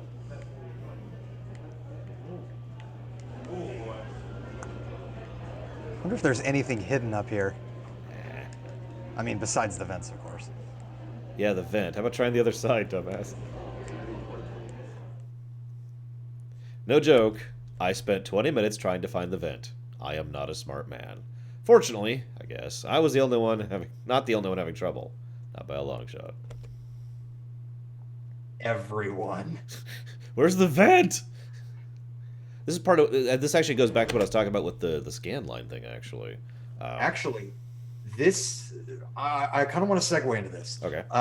So the whole thing with finding the vent and stuff like that, like everybody complains that Kingdom Hearts 2 is just you go to a room, you battle, you go to a room, you battle, you go to a room, you battle, and by contrast, Kingdom Hearts 1 is a lot more exploration focused, where you might do a little puzzle to proceed through an area, and then you stuff get like that. lost inside a monstro. And then you get lost inside a monstro. Well, it looks like Kingdom Hearts 3 is kind of taking the best of both worlds in that respect. They're not going too hard into the exploration focus, but they're not going too hard into the room combat, room combat, room combat. Let's get back to where we were.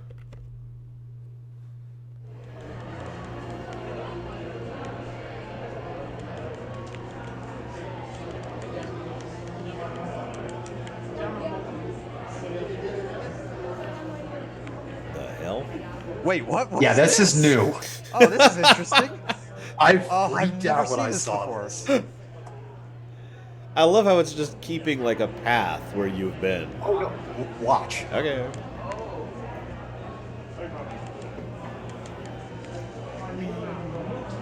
Good water effects. Wow, I have never seen that before. That was so cool.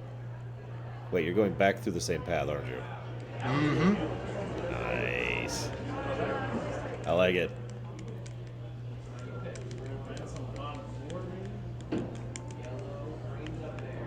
In case you didn't catch it, that specific attraction flow is called Splash Run. Ah. Oh, well, that's a neat little Easter egg. We've got some Dissidia NT stuff here. That is actually really awesome. We've got figures of the summons from the game. I'm just gonna sigh at Dissidia NT. Oh my gosh. I've given my opinion on that. That is really cool. That is cool looking though.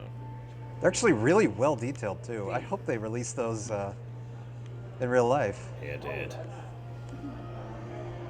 Oh, are you serious? The vent was open and I just completely missed the. God, I feel so incredibly stupid now. This text there said, "Oh, now you see it," and you don't say. I feel so incredibly stupid. All right. Now here's the Metal Gear Solid section. You know, we've never had a stealth section in a Kingdom Hearts game, have we? Oh wow! So two. Unless you count Two 358, there were a few stealth sections. Based finishers will unlock shooting ride. Oh, you're right. This is more Deus Ex. Yes! Finally!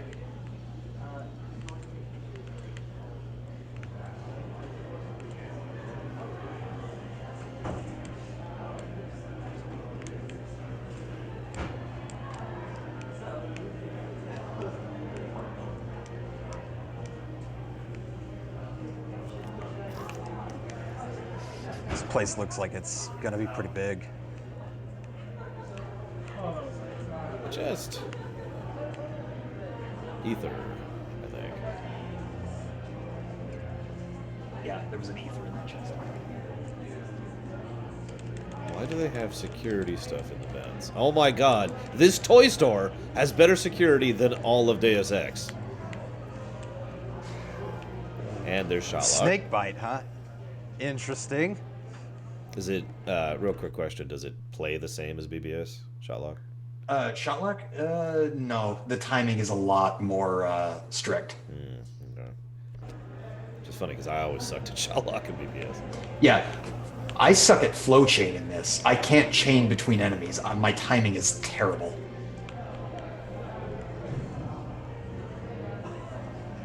Nah, they'll never put Marvel into the next Kingdom Hearts game. Did I mention how Nomura was wearing a Stark Industries Yeah, t-shirt? it doesn't mean anything. It's fine, guys. Doesn't mean anything. Okay, so is this gonna drop me back outside? Oh no, it's gonna take me up. Interesting. So now I'm in the upper vents. Yep. Now he's in the Hell toy store section. Yes, Equalitas. I got invited to an event, and I've got footage. You can tell that's him on the left there. Yeah. No, that's just some guy. I don't know him. Here's a nobody. Although he's better connected than I am.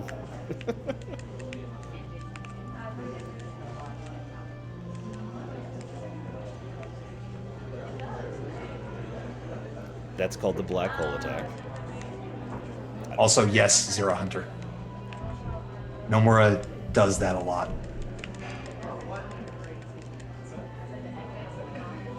Next to the city. Next to the city. What? Next to the city. Right in there. Right in there.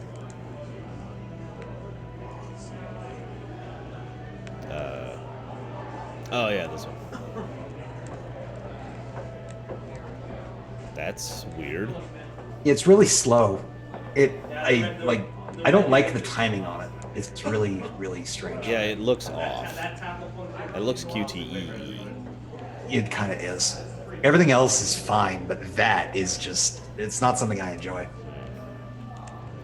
Love the grass. Oops, I did not mean to just launch right off that. Huh. I guess it doesn't really like slopes all that much, which is really weird because in 0.2, it was fine on slopes. So, I'm not sure what's up. Okay, so both ways lead to Galaxy Toys. All roads All lead right. to Galaxy Toys. All right. Checking out the Eject. death screen. Come kill me, big boy. Come get me. See how many hits it takes. More than you'd think. That's 1, 2, 3.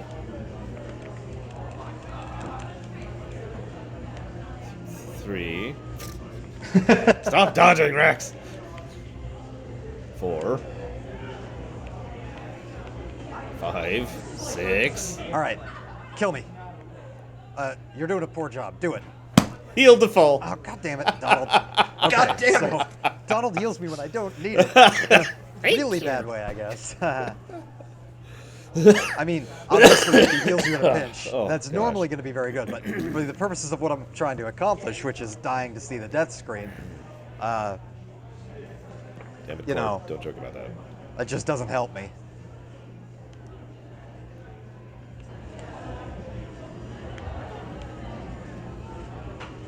Hey, now, Donald is our bestest buddy. Yeah. Word Yeah, for damn. definitely.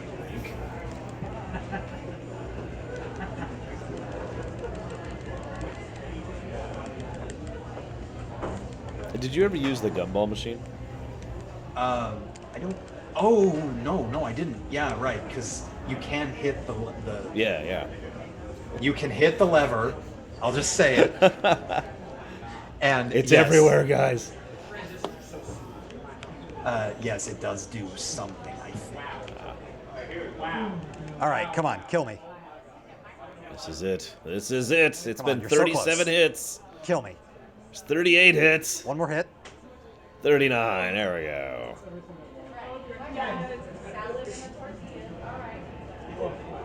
Press Okay, triangle yeah, to that's- activate situation commands. There we go. It's Kingdom Hearts 2 all over again. You just push triangle to Hey, win. Logan, have you found any of the Wreck-It Ralph stuff or any of that? It's in Link. Oh, it's in. Oh, You have the God, link just read. I didn't even think about it. Oh my gosh, It's a summon. I forgot about that. Yeah. New flow motion? What? Right. Yeah, I've done some flow motion. Yeah. But the new one. Felix the Jr.. Splash Ride? Oh. Oh. Yeah, fix it. Oh Felix yeah, the Jr. splash That's right. ride. Oh, That's yeah, so cool. I'm gonna wreck it.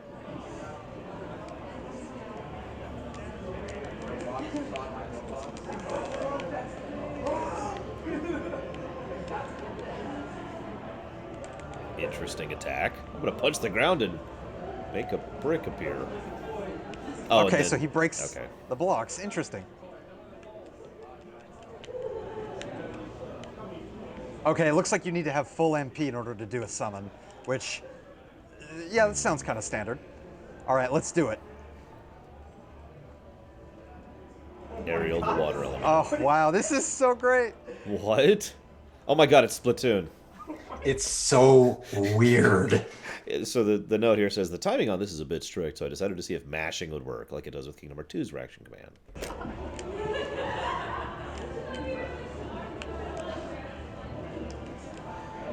That really does look unusual. Yeah, it's kind of, the timing is variable depending on how high you are. I gotta say, this is kind of weird to control, but it's interesting. I'd say I like, but it's actually weird how you keep switching between aerial and Sora. Yeah, I was really thrown off by that too. Oh, wow. And then I you got a heal died. that time. Oh, god damn it. I was gonna try to heal as soon as I got out of that, but I wonder if game you can, just didn't give me enough time. I wonder if you can do the aerial thing basically like in a really tight circle to just get all of the geysers on one spot, like on a boss or whatever. Good question. I'll have to try that. Oh, wow. Oh, I think that's it. Yeah. It's the end of the video. Yeah, I had like 3 minutes of footage that weren't actually captured because my camera died. Oh, that sucks. I was recording at 1080p, 60 FPS, and I got a whole hour and a half of footage. I mean, that's I'm really good. proud of that. That's I'm good. really proud of that because a lot of people, they only got 40 minutes, stuff like that. So I'm really proud of what I got. Battery packs. Anyways, I didn't even use my battery pack. really? Wow. Didn't have to. So I actually don't have much to add that I didn't add live. Do you have anything else you want to add before we hit like a Q&A thing? Finally. I'm trying to go over stuff. I mentioned the secrets earlier. Apparently, if you go out of the toy store, since let me get my thoughts straight. When you go to the toy store for the first time, you don't like go through a parking lot or anything like that. You just go straight into a cutscene inside. But if you come out of the toy store, which I didn't try, you apparently hit a parking lot and there's a Pizza Planet truck. There's no people again. Well, no, it makes sense. Makes sense this time. But yeah. So there were a few things that I just didn't explore. A few things that, yeah. All right. You ready? Yeah. Okay, guys, we're officially opening the flag. Open the floodgates for the Q&A. By the way, thank you for saying my footage is very clear. I was worried that the glare from the door behind me would screw with that, but That was only even visible when the screen went black. Everything else. yeah, exactly. Yeah. Is this a Kingdom Hearts game? No. No. This is actually Call of Duty 27, I think. 27. Since when does Raxaimus like anything Kingdom Hearts? So I actually got him into the series myself. I was like, "Hey Rax, have you ever heard of this game?" And he's like, "It's just some Disney kiddie stuff." But he grew to like it over time. It took him a bit, but he got there. Can you ask a general Kingdom Hearts question? No. Just kidding. What do I think they will? When do I think they will show the cover art for Kingdom Hearts 3? Well, that's funny you ask that. In the pictures that were going on a slideshow, you might notice that they had the 1.5, 2.5, 2.8 box arts, both on the front of the venue and inside the venue. We thought that there was going to be 1.5, 2.5, 2.8, 3 inside the venue. We thought they were actually going to reveal the box art that way. Sadly, it didn't come to pass. They probably will next month, because they might, do like a release date, a collector's edition, stuff like that. Yeah. So that might be when we're getting it. Dream Whisperer asks, were there any MCU Easter eggs? Any MCU Easter eggs? Not that I could find. Besides Nomura wearing a Stark Industries t-shirt, no, there weren't any. There weren't any in the game. Yeah. Sadly. Snicker Friend asks, any original music? All I've heard so far is music from other games that have been reorchestrated. apparently in the cutscene with young Xehanort, it was originally scored like completely unique for that cutscene, and cut to the beat of the action, stuff like that. So we might be seeing a lot of that. We might be seeing Shimomura putting a lot of effort into individual cutscene stuff. Well, she's good at that. Yeah. Hang on. Jason Bauer says, you mentioned earlier that Rex and his army friends were original voice actors. What about Ham and the piggy bank? Ham is the piggy bank. Ham, Rex, the aliens, all of those original voice actors. Debatably, the only two they couldn't get are Tom Hanks, Tim Allen. Yeah, because they're way too expensive. Tom Hanks does not do voice acting work, mainly because he doesn't like doing tons of different takes and only getting a certain amount of progress done at the end of each day. Yeah. Because it is stressful work. Speaking from experience, it is stressful. It is a lot of work. I wouldn't know anything about that. They mentioned which game engine they're using, says Ethan.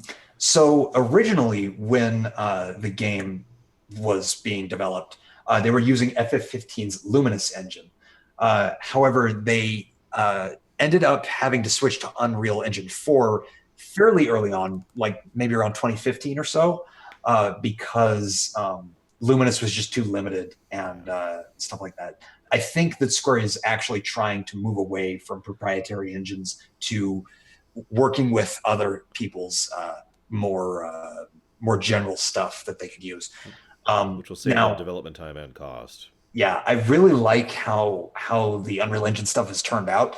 Originally, the Luminous Engine stuff looked way better than the Unreal Engine stuff. Like, if you look at Sora's face from the first Unreal Engine trailer in 2015, you'll notice that it's awful. But as time has gone on, they've really gone ahead and fixed that. How smooth is the switching of keyblades in action? The switching of keyblades is very quick. If you're on the attack command, you just hit D-pad right and you go to the next one. You hit D-pad right, you go to the next one.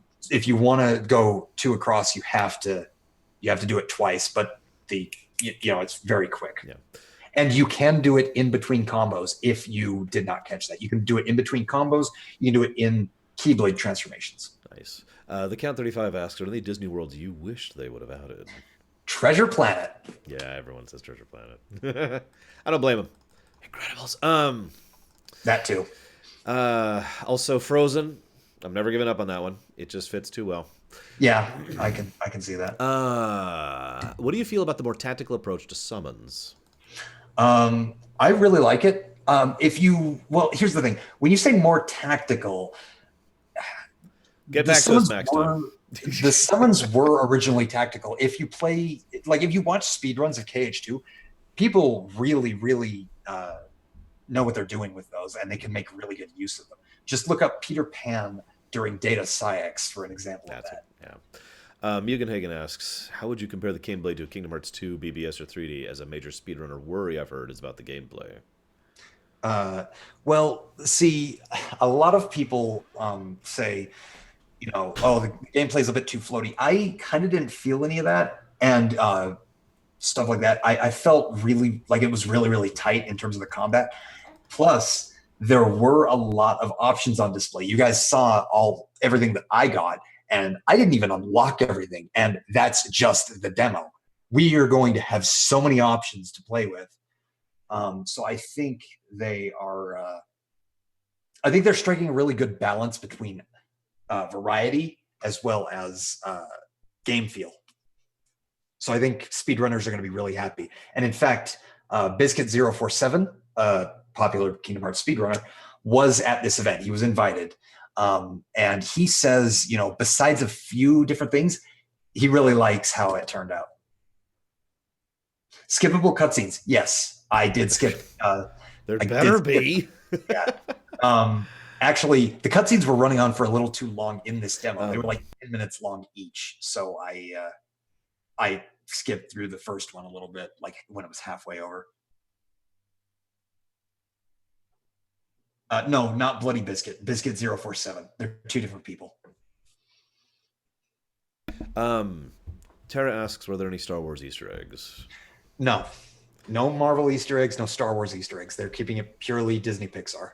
And yes, they did get James Woods. I can answer that question. Oh, by the way, Buzz apparently has Disney Pixar on his butt, just like the figure, and there are a whole bunch of Pixar Easter eggs scattered around. There are also hidden Mickeys. So for those of you who like Disney Easter eggs, they're there. Now, Ventures asks a question that I think both you and I can weigh in on. Do you know if you have to play all the other Kingdom Hearts games to enjoy this one, or can you jump into Mass Effect 3 without ever playing Mass Effect 1 or 2? Guys, can you jump into Kingdom Hearts 3 without having played any of the other games? Just an idle question. Basically, you should at least be passively aware of the Kingdom Hearts series. Yeah. I heard there's this guy who did a lore run on Kingdom Hearts, which might be Even a if way you to just get watch into the cutscenes, I don't recommend reading a summary. Reading a summary will get you very, very limited information. Watch the cutscenes for each of the games if you can't play the games. Good news is you can play all the games on PS4, so you might want to do that and just do a big, huge marathon session. Or watch his lore run. Cord asks, how many of the original voice actors do you think they actually got for this? Well, see, that's a funny question because Kingdom Hearts usually errs on the side of the discount, second-hand characters or second-hand voice actors. Like Phil. Phil is not Danny DeVito. Genie is not Robin Williams. Genie is not Robin Williams. But at the same time, they do have some of the original voice actors, like I believe Hercules, Hook, Peter Pan. I think Peter Pan, because that was like a while ago. Alice specifically was also one of the original voice actors. So yes, I do believe they will have quite a few of the originals, but for some of the really expensive roles, they might go ahead and go with the TV show or video game voice actors. Cool Walker asks, did you listen to the newest version of Dearly Beloved on the title screen? We've been talking about that in our little Discord that the group has set up, and we're trying to figure out, hey, did we hear a new version of Dearly Beloved? Hey, good night. I personally think it sounds a lot like the Kingdom Hearts 2 version. So, yeah, but a lot of people say, oh, well, it sounds a little bit different. It was really loud, so I couldn't really hear the song very well. So the jury's still out on that one. Sorry. Someone asked, I forgot who, did you ask if you have the ability to, in the menu, arrange the order of keyblades for that D-pad? I'd be really surprised if you didn't, but no, I did not ask that. Catabo asks, combat experience overall and balanced, intuitive, immersive, etc. Yes, and yes, with the exception of the mechs. Okay. I think you're behind the green screen, kiddo.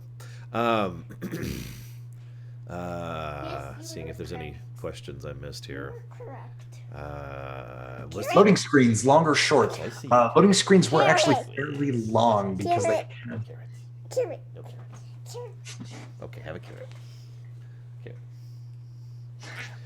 They had quite a few loading screens, but the areas were huge. You saw some of Toy Store. The Toy Store was actually a lot bigger than even what I was experiencing. Good, because 2 screens would be bad. Yeah, no. Or 2 areas. What we saw in Toy Story was only 30% of the actual world. Oh, wow. That's what Nomura says. That comes straight from Word of God. Mugen asked an interesting question. Would you recommend a summary for the Mobile X games, or would you still recommend the cutscenes? Kingdom Hearts Low Run. I did a little bit of a video on that. Yep. I do have a video on it. However, I will also take the time to plug a good friend of mine, Marco. You might know him as Everglow. He's been doing a very, very good professional series called Kingdom Hearts Timeline. He's already covered all of Kingdom Hearts Key and Union Cross up to the current updates. We're still waiting on more updates. And he's currently in Birth by Sleep, but he's going through the entire thing chronologically. So if you want a good experience for the mobile game, go for it, because it also includes back cover cutscenes. Quick question. How were the loading screens? Load times? Load times... See, I hate to talk about this. Load times are actually fairly fairly long. So are we talking, hey, real quick, are we talking FF15 without an SSD? Because we both experienced that. No, we're talking maybe on the 0.2 kind of loading screens. Like maybe a little bit longer because there's just so much stuff that they got to pack in. And yes, max time. Although mostly that was actually Rax doing that part, but that was in the Kingdom Hearts lore run. Mugen, his name is Everglow. Everglow. I had a question, but I can't remember. Oh yeah, what does sea salt ice cream taste like? Well, I actually mentioned this to the Kingdom Hearts 13 guys, but it's more sweet than salty. It tastes like vanilla ice cream infused with sea salt. It's actually pretty damn good. Some of us, including myself, went back for a second one. Nice. I wish I could have had some.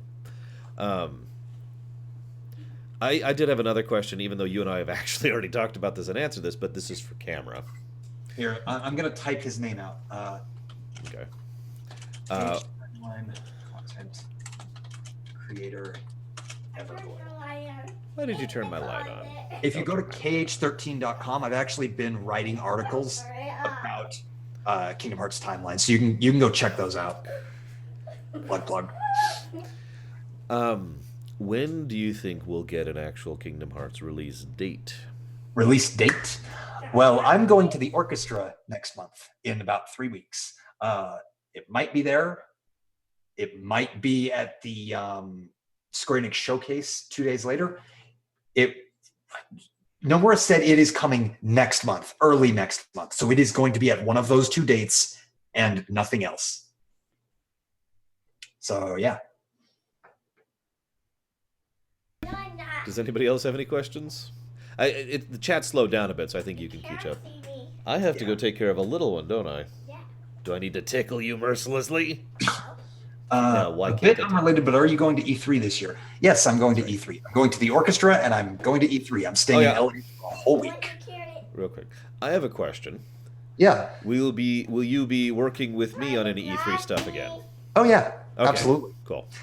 So look forward to that the weekend after I get back. She really wants you to do an E3 thing with me.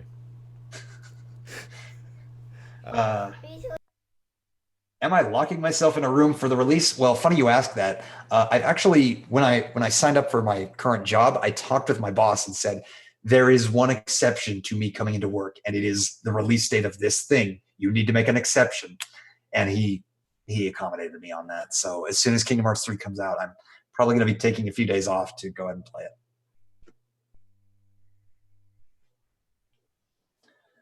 Does combat integration between the player and the companions change in any way from the previous installments, good or bad? Well, see, you can do like combination attacks between, I assume that's what you're talking about, like combination attacks. You can do combination attacks between your party members and you. So yeah, there are, the thing is, like, a lot of us don't know what exactly is triggering them this time because they were easily accessible in previous Kingdom Hearts games, but in this one, they pop up like everything else does. I heard the Spider-Man game creator snicker when asked if the Iron Spider costume had the legs. If you can keep a lookout at E3, I know that's not a Kingdom Hearts question. I will go ahead and keep a lookout at that. Was there anything on the venue that you couldn't take a picture of? Yes, you guys know how I mentioned the videos for like the Kingdom of Corona stuff, the stuff like that, the stuff that we were shown during the panels. We couldn't take a picture of that, sadly. It actually had a little notice behind it, no photography. However, we could take pictures of Nomura during the panels. So yeah. Can you still combo magic like you could in KH2? I did mention that once. I mentioned it a couple more times. Like, I'm checking to see if you can combo magic. I'm checking to see if you can combo magic. But I cut it out because I figured it would be kind of redundant. Yes, you can absolutely combo between melee and magic.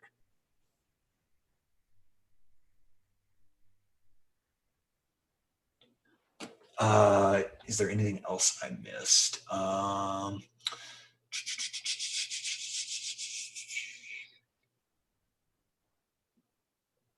By the way, guys, please tag me if I missed your question because I'm looking for the tag before I answer something. Any no music moments? I'm scrolling up to, 10 minutes ago now. Zira asked no music moments. There was one no music moment that I could find. Other than that, and that was at the beginning of the thing, like before they revealed the world name. You know how they reveal the world name and that typically shows the background music, or that starts the background music. They did that same thing. The cutscene to start it was like 5 minutes long though, so I guess that could qualify as a no music moment. Will there be any co-op or multiplayer? Unknown. I would be surprised if there was, because they seem to be trying to craft a really solid single player experience. But where did I hide Lore's body? Right back there. Let's see. As long as the story wraps up fine and doesn't leave any bad plot holes, your biggest worries are relieved. I don't know if I mentioned this. Nomura said that even though the story is going to be darker than everything that came before and the ending is going to be hard to take, we are going to arrive at a resolution. So it looks like, yes, he is definitively wrapping up the Xehanort saga. Will this video be uploaded on YouTube? I do have it unlisted, but I will make it public for you guys. If you do want me to do that, I will post it in the Discord. So yeah. Isn't Olympus going to be the starting world? Besides giving you stuff to test for the sake of the demo, how strong or weak did you feel you were, and how much stronger do you think it will be possible? I'll answer the first question first. There have been conflicting reports as to whether or not Twilight Town or Olympus will be the starting world. 0.2's ending definitely says, Olympus Coliseum, here we come. So that's going to be the first world. I don't know if Twilight Town is going to somehow be the tutorial. I think maybe they might have like a multiple playable character moment, and they might show like Kairi and Lee training in Twilight Town or something like that, and then switch to Sora in Olympus Coliseum. The funny thing is, both works as a tutorial. Them learning how to be a keyblade wielder, or you learning how to be a keyblade master. Both of them. Did it come with a battle royale game? No. Screw you, Gary. Go away. It should, and microtransactions, and you got to have the things I can't remember the name of. Loot boxes. Got to have loot boxes. Why is everyone's outfits being consumed by the goth? I don't think they're really being consumed by the goth any more than Kingdom Hearts characters usually are, because that's kind of Nomura's darkness. Oh my gosh. Anyway, it seems more so that they're consumed by plaid. Yeah, I've noticed that. Like Let's outfit is plaid, Hayner's outfit has plaid, Pence's outfit has plaid, Sora's, Mickey's, Riku's all have plaid. I wouldn't be surprised if Kairi and Lee have plaid. The outside of the venue had a plaid thing on it. So yeah, it seems like the theme they're going with is plaid for the thing. There's going to be a lumberjack section in the middle of the game. Well, you never know, What else? Mugen actually asked a real question. There are a few real questions. Do I have any kind of theory thanks to the Young Xehanort cutscene? We didn't really get any more of Young Xehanort that contributes to his overall involvement in the plot, unfortunately, so no real theories forming in my mind, sadly. Do I worry the game will involve more than one unfindable vent? Yes. I worry that there's going to be another one of those, but I hope that Square takes feedback into account and makes these things really obvious. Put a freaking golden glowing arrow saying, go here, Now, if I can jump in really quick, this goes back to what I was talking about the scan lines thing. I've talked a few trillion times in video game design theory about the idea of visual indicators. This is what you should be looking at. A lot of games will do some really good stuff that automatically... God of War 4, great example. Yeah. Sorry, go ahead. I was just going to say, this is just my opinion, and Lord knows I don't have the best vision, but watching your footage, the scan lines didn't catch my eye, especially since so many things had them. It got to the point where it was just part of the background. It was just visual overload. Yeah. I think the same sort of thing. I think the sparkles for, the things you could jump on were perfect. They were that was very understated, indicative, yeah. but they were still indicative. I think the scan lines need a little bit of tweaking, just like maybe like a sparkle trail at the very bottom of something, or if that's a little too much, like maybe like just like things going up on the walls, not like a whole scan line, but just like faint little lines indicating that you can walk up them. That would be the Life is Strange method, Leander. Let's see. Mugen's question. Oh, yeah. Leander said, can't wait for gummy ship sections. Yeah, we wanted to do some gummy ship stuff, but apparently, it's still in development. So, yeah. I was curious about the level 2 spells Sora had. The HP and some things I can understand being added to the demo, but if Olympus is the second world, then the Sora the Sora that I played might be similar to how he actually is when we play it. Well, here's the thing. Jens had mentioned that Sora's powers were taken away by the Xehanorts in DDD. So I think he might start with first level magic, and then as we go along, he'll get second level magic. You'll notice we did start in the middle of Olympus. So I think maybe he'll meet up with Phil and Hercules and unlock his powers, and that's how he gets second level magic. Maybe.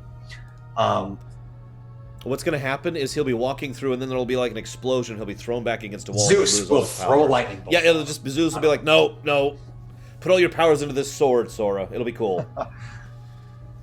Could I elaborate on how it's more open world? Well, besides the fact that you could just, it was ginormous, like even bigger than DDD. There are a lot more exploration-focused things in this game than in other Kingdom Hearts games. It's a lot less linear. It feels to me like, just based on what I've seen, a continuation of the DDD philosophy. Yeah, it's DDD taken to its logical conclusion. Just in terms of that, For those of you really quick who don't know what we're talking about, like in Kingdom Hearts 1, like a Traverse Town thing. Traverse Town was just like the 3 districts, a few outlying areas, and nothing else. And then in DDD had the 3 districts, had a 4th district, had a mailing area, had the side areas, and each one of these was huge. Like it was really blowing me away when I was first playing it. It's like, oh my god, I'm still going through this one area. Whereas the mailing in Kingdom area Hearts still blows my mind. Yeah, no kidding. Kingdom Hearts 1 is probably the worst about this, but honestly, 1, 2, BBS, 358, they all do the same thing, really. It's like loading screen, and if you just run to the next screen, it's like a 3-second jog to the next loading screen. What are my impressions on the game engine? I did mention that before, but I'll go ahead and reiterate it. It's good. Sorry. It's good. Rewatch the VOD if you want my in-depth stuff, but overall, I think they've made massive improvements after they switched from Luminous to Unreal. Maybe they'll have Goofy tell you, Garsor, didn't you see the vent? It's right there. Yep. Yeah. Like I said, that's the Life is Strange method. That vent is going to become a new meme, I swear to God. It's like the ladder for me. It really is. Mugenhagen asks, so say Twilight Town is the first world. You get your stuff from Yensid, you finish that, you go to Olympus, you get your second level magic around there, world after that. Besides magic and obvious abilities on the Keyblades, I wonder if there's any other form of progression for characters. I would assume you unlock attraction flows. I would assume you unlock like tiers for second form. I just want the BBS leveling system in general. That was awesome. Yeah, I think that they're going to be implementing some of that by, having you level up your Keyblades so that you get the future level transformations. I really wish I'd been able to show off the tier 2 stuff for Keyblade transformations. But I do think that with the sheer amount of options, we're also going to get some form of leveling to help assist with that. Help make it a little less wide, a little more deep, Did Nomura talk about getting abilities? Nomura did not talk about getting abilities, sadly. No card. Max, yes, he did. Or I did get reaction commands that quickly. I think that is just for demo purposes. I think they will tweak that after people have given their feedback for it. I'd also be okay with there just being an option for that to be on, personally. But you'll notice that specifically, I was, going into a group of enemies and using thunder without targeting anything. So it was hitting around me.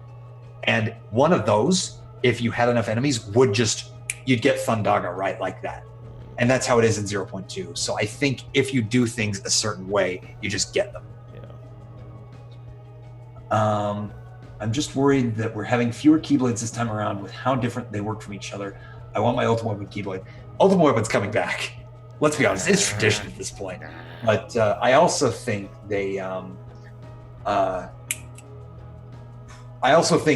each world is going to have a Keyblade. There are going to be Keyblades related to the inevitable Final Fantasy cameos. There might be a Super Boss Keyblade like they've done.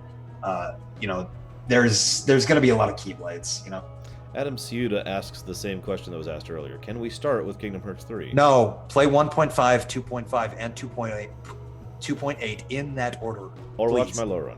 Or watch his low run. His low run actually goes in the correct order and goes into a lot more depth and explanation. And has some of his stuff in it, too. The games. Has some of my stuff in it. I commented back on that when I was, a different username and everything like that.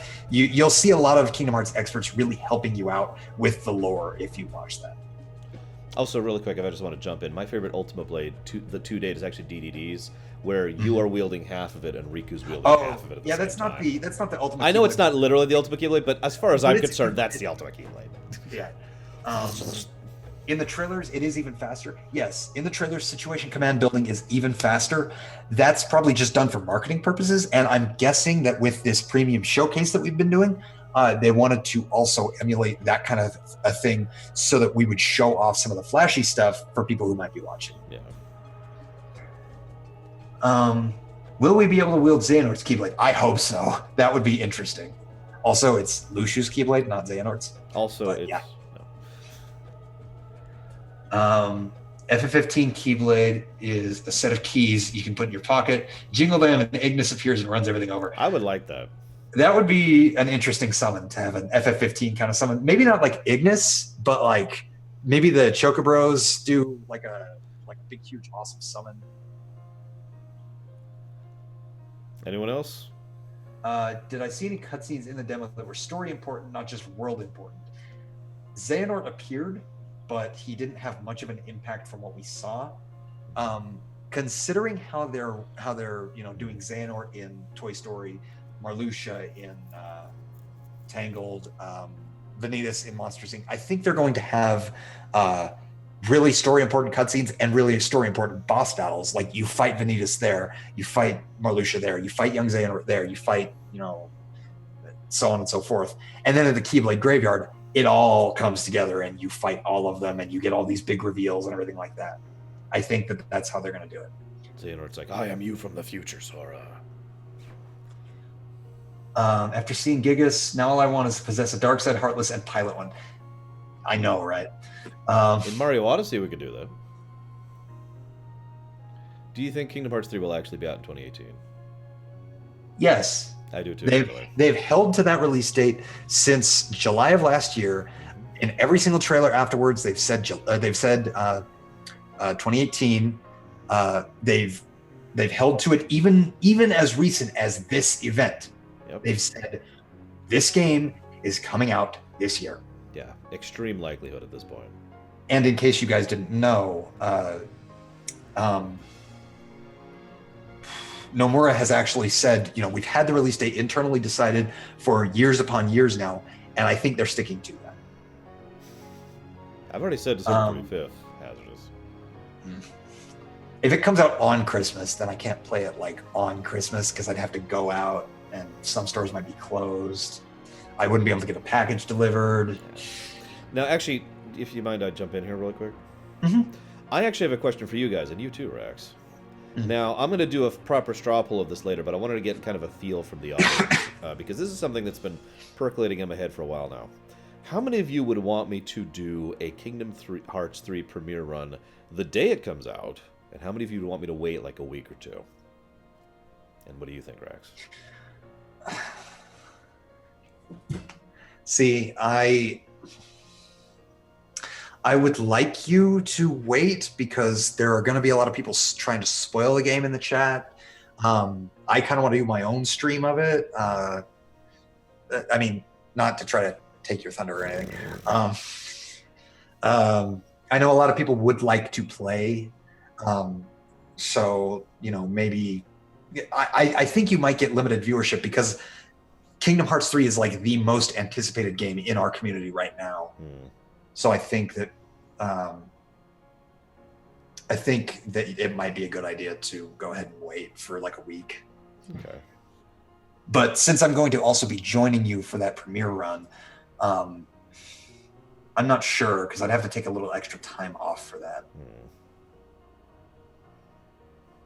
Most people are saying wait in chat. We'll do a proper straw poll when we have a real release date and we get closer to it. Why not do a co-op stream together? That is what we're planning. That has been what we were planning since E3 of last year? Yeah, we've been playing this for a while. We've don't been know the planning that exact for a long functionality time. because we don't know how the game's going to function exactly, but we have definitely been thinking about this for a while. Yeah. Totally happening. Mm-hmm. It's also really easy. Like, he could, for example... actually, I don't know. Do you have a capture card for your PS? You do, don't you? I do. Yeah, it's So here. he could do a thing where he could actually pull his stream on... He could stream it and I could pull his stream, or he could be on Zoom and say, share my screen, and I could pull this and basically you'd see him. So we could literally stream at the same time on the same... So, wait, like I could share my capture like from OBS or something like that? Like, okay. You'd probably be sharing your whole desktop. I would crop it down to just your... Okay. So yeah, I guess we could do a literal co-op stream. We could... Oh my God, we could race through areas. We could race to the top of Mount Olympus. I've been thinking about this. Like I said, I've been thinking about functionality here. That would be neat. Is there any talk of FF7 remake in there? No, this was a strictly Kingdom Hearts focused event. Why would there be FF7 remake at a Kingdom Hearts focused event? Guys, FF7 remake isn't coming out until 2023. That's not even a joke. It's actually it was a joke. Kitase did. It's totally a joke. It's totally not a joke. I legitimately think it won't be out for a while. Is what I don't think it will be out for another couple of years. It's not worth thinking about, especially because they just revealed it in 2015. And if you consider the 5-year dev cycle, they'll have to finish the engine, finish everything. The first part will probably be out around 2019, 2020, and then after that, they'll probably come more frequent because they're done with the preliminary work and they can actually just start working on the story, working on the assets, working on everything like that. What have you linked me, Braven? Because it's not even loading. Can you put your cam feeds to show half of one's face and half of the other divided in the middle? We'd have to stay incredibly still. Do you know the logistics of having to do that kind of stuff? That would be really weird. Bragman, do me a favor and ban yourself for 1 second. That link goes to a virus site. Nobody click that link. Nobody click that link. There is a way to do multi-Twitch kind of stuff, but considering we have ways around that, and I'm going to be getting a more reliable capture card, I'm going to be getting an Elgato. We might just go ahead and do the way that we've been thinking. Yeah, I personally prefer that method, but if you want to do a multi-thing or whatever. Sure. I would rather not do a multi-Twitch. I prefer doing your method. Yeah. I mean, I've already done that method, so I know it works. For Twitch, yeah, exactly. Because you did that with Gary when you were racing, didn't you? Yeah. And I've been thinking about doing that with Eric for FF6 as well. Uh-huh. That would actually be really neat. Like, if I managed to get time off for Forge on Fiesta, we could do both of our streams. That would be pretty cool. Anyway. No, but you were on my stream, Gary, while we were playing Asheron's Call and when we were playing LTTP, remember? We've done a randomizer race on camera together. Yeah, you've done randomizers on camera. I remember that. I've been watching. Deadpool 2 time. Yeah, we'll get to Deadpool 2 afterwards. I'm sorry for taking up so much of your time, guys. I know you don't want to listen to this game nobody cares about. Nobody does. I mean, we don't even have a release date for this thing. Come on. Let's see. 5-year dev cycle plus that scrap work they did. Yeah, I don't want to get into FF7 remake just yet. Not worth thinking about. Not worth thinking about, guys. Yeah, the game is a long way off. It's basically fake news at this point. Yeah. Like, it's not literally fake news, but any news you've heard about FF7 is effectively fake news. Yeah, they've basically reset the board.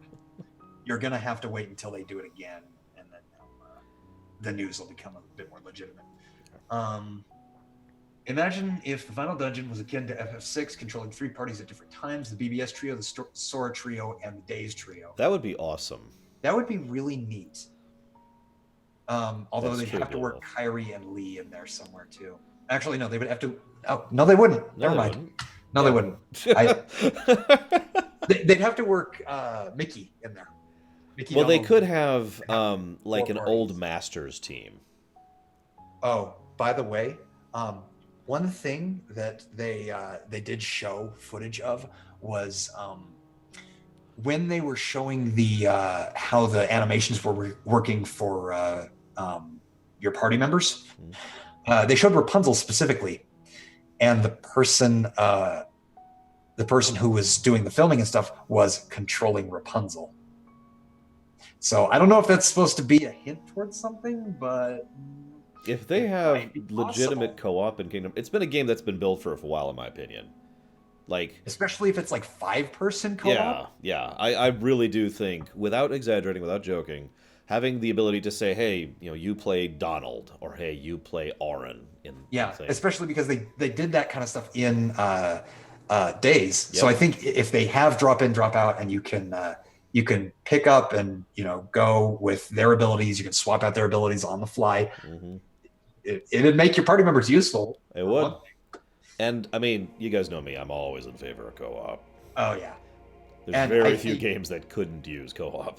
I think if they do that, I think we will actually have a proper, legitimate co-op stream. That'll be great if that's of true. the thing. The only thing we'll have to figure out is if, whose save we're using. I guess probably mine. Since, Yeah, because yours will be on probably standard or proud, while mine. yeah. I'm jumping into crit, assuming crit isn't like play it first to unlock it. Yeah, I'm yeah. jumping straight into crit. Left OG 4 Dead Kingdom Hearts. Trio, BBS trio, Disney trio. Yeah, exactly. By the way, Rax, just as a heads up, your mic has been doing the thing where it lowers its gain and then increases its gain and then lowers its gain. I just want to let you know about that. Well, it's up here, Mm-hmm. so and I've been like. Well, no, moving no, trust me, I've been paying attention. It's the mic is doing something. And you know what I'm talking about, because that's actually a setting No, on something. yeah, and I'm yeah. sure you have the setting off. I'm just letting you know so you can start diagnosing that. Yeah, I'll take a look at it. Have I been fairly clear to hear though? For the most part, right now you just came back. You've been quiet for the last about a minute or so, and now you're back to being normal volume. Okay, so I just hope that people will be able to hear me. I hope so. I In turned the up the U volume all the way up to max, so hopefully Okay. it's cool. Okay. Hey, Roaring.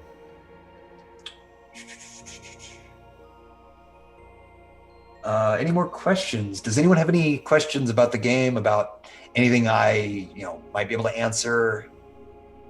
Anything? If you Oh. had the, I got a question for you. Uh, But you were going to say something. I know that someone might ask, did you get a picture with Nomura? No, I did not. There was one person I know of that got a picture with Nomura, and that was Jared. That was the Gamer's Joint. And he specifically asked for it, and he is the most prolific content creator we have in our community. So I got a picture with Tai Yasue, and I was going to try to get a picture with Hashimoto, but I had to go to the bathroom, and he walked by as I passed him. So I should have waited and just got a picture with him. And the other time I saw him, he was sitting at a table talking in Japanese with other staff members, and I really didn't want to bother them because, I would feel really rude, really imposing if I did that. So maybe I'll get a picture with Hashimoto at E3. Now, this is Hashimoto on screen right now, right? No, that's Tai Yasue. Oh, that's Sayasue. Sorry. That's the co-director of the series. Hashimoto is the gray-haired gentleman. Ah, who is okay. Executive producer. Gotcha. He's the one you see in all the conferences and everything. Yeah, I don't know their faces that well. That's why I'm like, Uh-huh.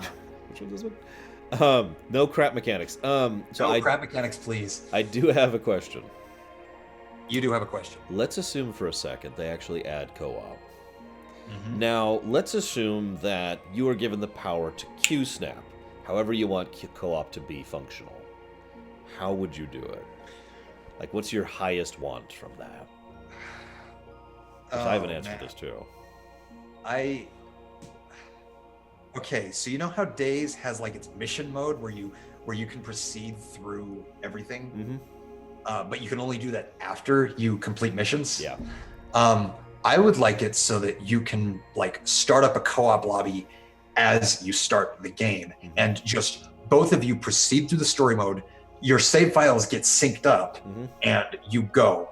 You know, you get the same trophies, you get the same abilities, you get the same this, that, the other, and as soon as you disconnect, those save files separate, and yeah. Awesome. So I'm totally with you on that. I'm going to add something to it. Go for it. And I could explain this in lore, too, and anybody who knows Kingdom Hearts could probably see how this without me explaining it. I want the ability so that, you know, you got the player playing Sora, and then the other player plays a linked heart to Sora. As in, like, Ventus or Xion? Or Xion, or Terra, or Aqua, or Roxas. And like, it's just a phantom version instead basically, of, like, the lore version? Now, they're still fully playable, but in lore, you get... in lore, you're playing that person, or basically a connected heart of that person, but in gameplay, you have completely different functional gameplay styles based on who you're playing. Depending on how the final battle goes and how they're actually implementing the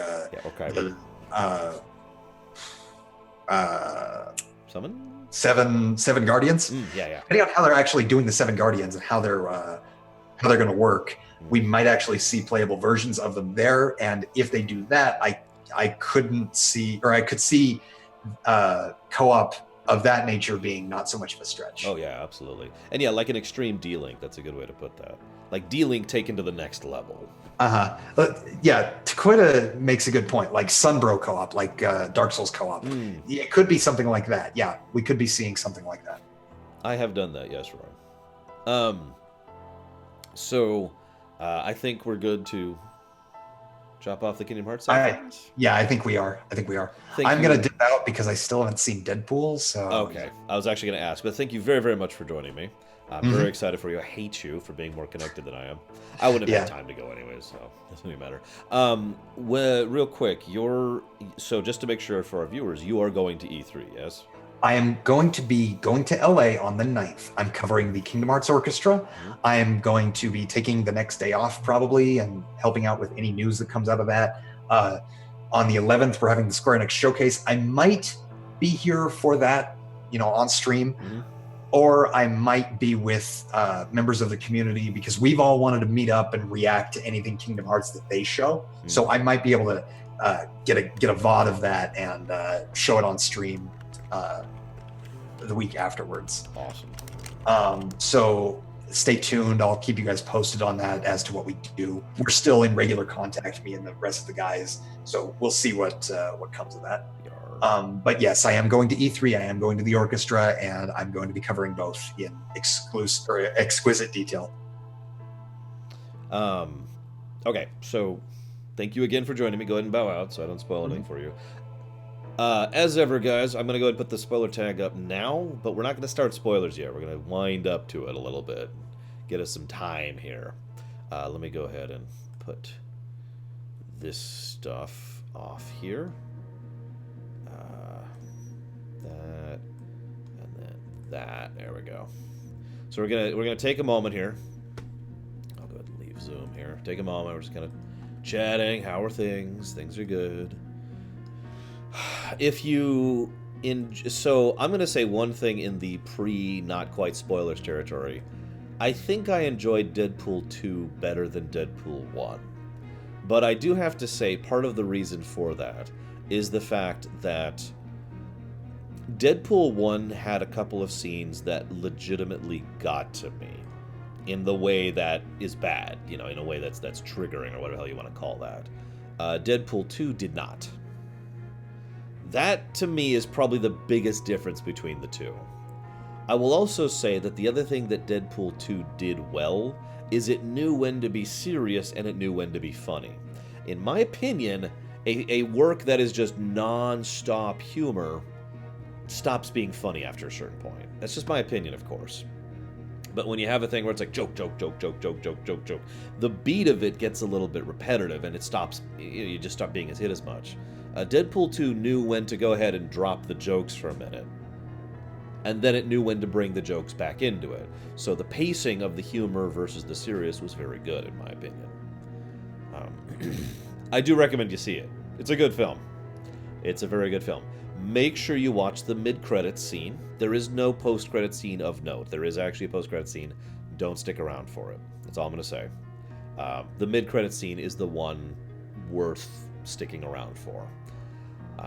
Since we're still building up to this, I'm going to give you guys another few more seconds.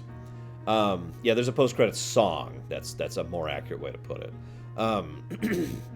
Since we're still building up to this really quick, I just want to say that I laughed. This is not a joke. I laughed so hard, my throat hurt all night. You can ask Third. We had a great audience, too. We were in the VIP theater again, so we had the comfy chairs, and we had a good audience. Everyone there was just laughing, and I was like, yeah! But when we got to a couple of scenes, basically the entire mid-credits scene I hurt. I hurt because of how hard I was laughing. It was really, really good. So, my opinion. Let's get some generic background music. Let's get the Star Trek Online playlist. It's a good generic playlist. Alright, so I think we've given everyone plenty of warning. I'm going to start with what I consider to be the biggest spoiler for Deadpool 2, because it's also one of the things I want to talk about the most. I'm giving it a few more seconds on the off chance that anyone on the VOD, or anyone on YouTube, or anyone on stream hasn't left yet. This is your last chance. Because this was a spoiler. This is something I actually was caught by surprise by. No hints, I wasn't spoiled about this at all. This is your last chance. Okay, Juggernaut's in it. Juggernaut's in the film, and it's awesome. Oh my god, that was so amazing. They even did him justice. Like, we've seen Juggernaut a few times, and a few of the in movies and in cartoons, and he's usually just been kind of like, eh. And Juggernaut was awful in X-Men 3. And then Juggernaut is in this, and he's so Juggernaut. He's just, yeah, con. There's a scene where he just punches the ground and smashes an entire bridge. Because he's Juggernaut! And then there's this great scene where he just was, I'm going to rip you in half now. Grab, rip. And he just rips him in half. It's not even gory, it's just, there we go. Any questions? Apparently, Ryan Reynolds actually did the voice for Juggernaut. I had to look that up later. And yeah, Deadpool is, of course, fanboying about Juggernaut, which he should be. Juggernaut's a cool character. He just isn't usually portrayed all that well. And there's even a bit, and I'm just going to admit this, there's a bit where I think it's Deadpool is like, all right, come on, let's go ahead and have the CGI fight fest. And I'm like, oh, come on, don't do that movie. I really want to see Colossus fight Juggernaut. And then they actually did show it, and it was a pretty fun, pretty awesome fight. It wasn't as awesome as it could be. You know, it's not like the perfect fight ever, but I was legitimately enjoying the slugfest between Colossus and Juggernaut. I mean, that was awesome. No, I think it made the events of the movie awesome. Roaring. So yeah, let's talk about the second spoiler. There's actually 3 spoilers I want to talk about, total. The second spoiler is the mid-credits scene. So, in the mid-credits scene, he gets the time travel device from Cable. By the way, I just want to say really quick, Brolin nailed Cable. Nailed it. That is now my mental picture of Cable, the way he portrayed him. He was perfect. I noticed this back in Infinity War as well, and I'm not going to spoil anything about Infinity War here. All I'm going to say is Brolin is really good about facial acting. He's good about his expressions, and this was true about Cable as well. Anyway, so mid-credit scene, so he gets the time travel thing, and he goes back and he saves, I can't remember her name. Woo! You sharpened the smear knife, right? Clunk! And then he goes back to Wolverine's origins, and it's the whole scene of Deadpool back there, the Deadpool that had his mouth sewed shut. And then all of a sudden, Deadpool just shoots him in the head and walks over. Sorry about this. Sorry, yeah, I'm just gonna do this. And he just keeps shooting the other Deadpool on the ground. Just yeah, the Weapon X. Let's call him what he is. Weapon X. Just. It's no secret that Ryan Reynolds, the real-life person, has hated that portrayal of Deadpool for years. And most of the fans have, too. So, I'm with that, by the way. I didn't even find out until relatively recently, a few weeks ago, or actually I think just last week, that the whole reason they did that to Deadpool was they were having a writer's strike at the time, and they didn't want to bother trying, so they're just like, alright, and that's why... Deadpool in Wolverine Origins has, I think, a grand total of 3 lines to him. So I'm already laughing my ass off as he's just casually shooting Weapon X. And then it cuts to him, Ryan Reynolds, looking at the script for Green Lantern, and he's like, you finally hit the big time. And then Deadpool shoots him in the head. And that's when I just lost it. I laughed so hard. It was hoarse laughter, because I was literally falling out of my chair. Not a joke. Again, you can ask Third. He was sitting right next to me. I was like balancing myself on the ground because of how hard I was laughing at that point. For the record, I have seen the Green Lantern film, and I hate it. I will never watch that film again. If someone asks for rumination on that, I will probably say no. I don't want to see it again. So yeah, it was pretty good. It was acceptable. Although we didn't see Deadpool killing baby Hitler. Sadness. We could have seen baby Hitler being killed by Deadpool, but alas. A lamentation would still require me to watch it again, Dream Whisperer, which is the problem. You did? Yeah. You know what that means, right? It means the tickle embargo is removed. No, it doesn't. Oh, it doesn't? So I still can't tickle you? What are you doing? Why are you bouncing? Why are you bouncing? I'm doing the Ninjalitos dance. The what? The Ninjalitos dance. She's doing the ninja dance, guys. The Ninjalitos dance. Excuse me, the Ninja PJ Legos Masks. dance. Oh, excuse me, the PJ Masks dance. I apologize. Actually, that was the Ninjalitos dance. That's in PJ Masks. There's a ninja in PJ Masks? Yeah, That is super strange. there's so many Ninjalitos. And one called Night Ninja, who's the one making the Ninjalitos do stuff. Oh no, we have to defeat him. And there's more bad guys. What? No more bad guys. Yes, there is, and they're trying to take people's stuff in the daytime. This is a summary of Deadpool 2 right here. No, I'm not Deadpool. It's not Deadpool. I'll be up in a minute, okay, kiddo? So, the third spoiler. Now, the third spoiler is something I want to talk about a little bit because it's actually kind of awesome. The third spoiler is how I'm going to tickle Minizan over there. The third spoiler... the third spoiler is that... No. Hi, kiddo. Hey, careful, careful. Don't trip on that cable, okay? Wait a minute, I found something that I might like. What are you doing? What are you doing? Oh, thank you. Hey, give me that. Give me that. Ugh. I'll make it so that you can't use it. Okay, that's acceptable. I made it into a purse. Can I see it? It's my purse. I just want to see it. I'll give it back. So you can carry it like this, right? Yeah. Cool. There you go.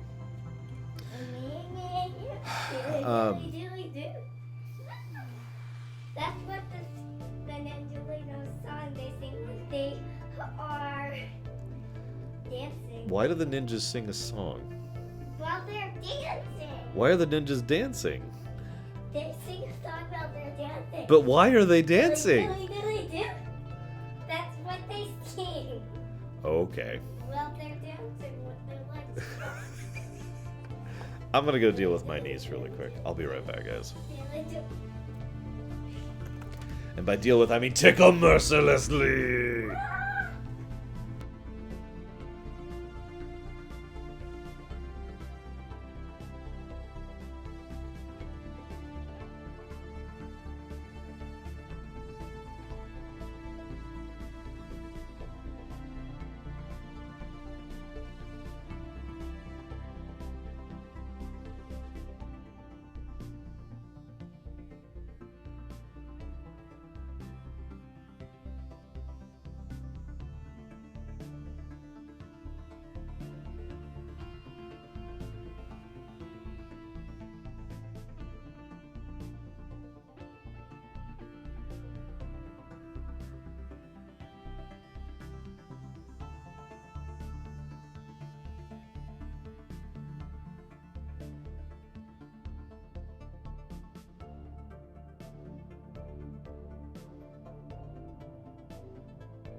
The third spoiler is that the movie actually had legitimate budget and studio backing.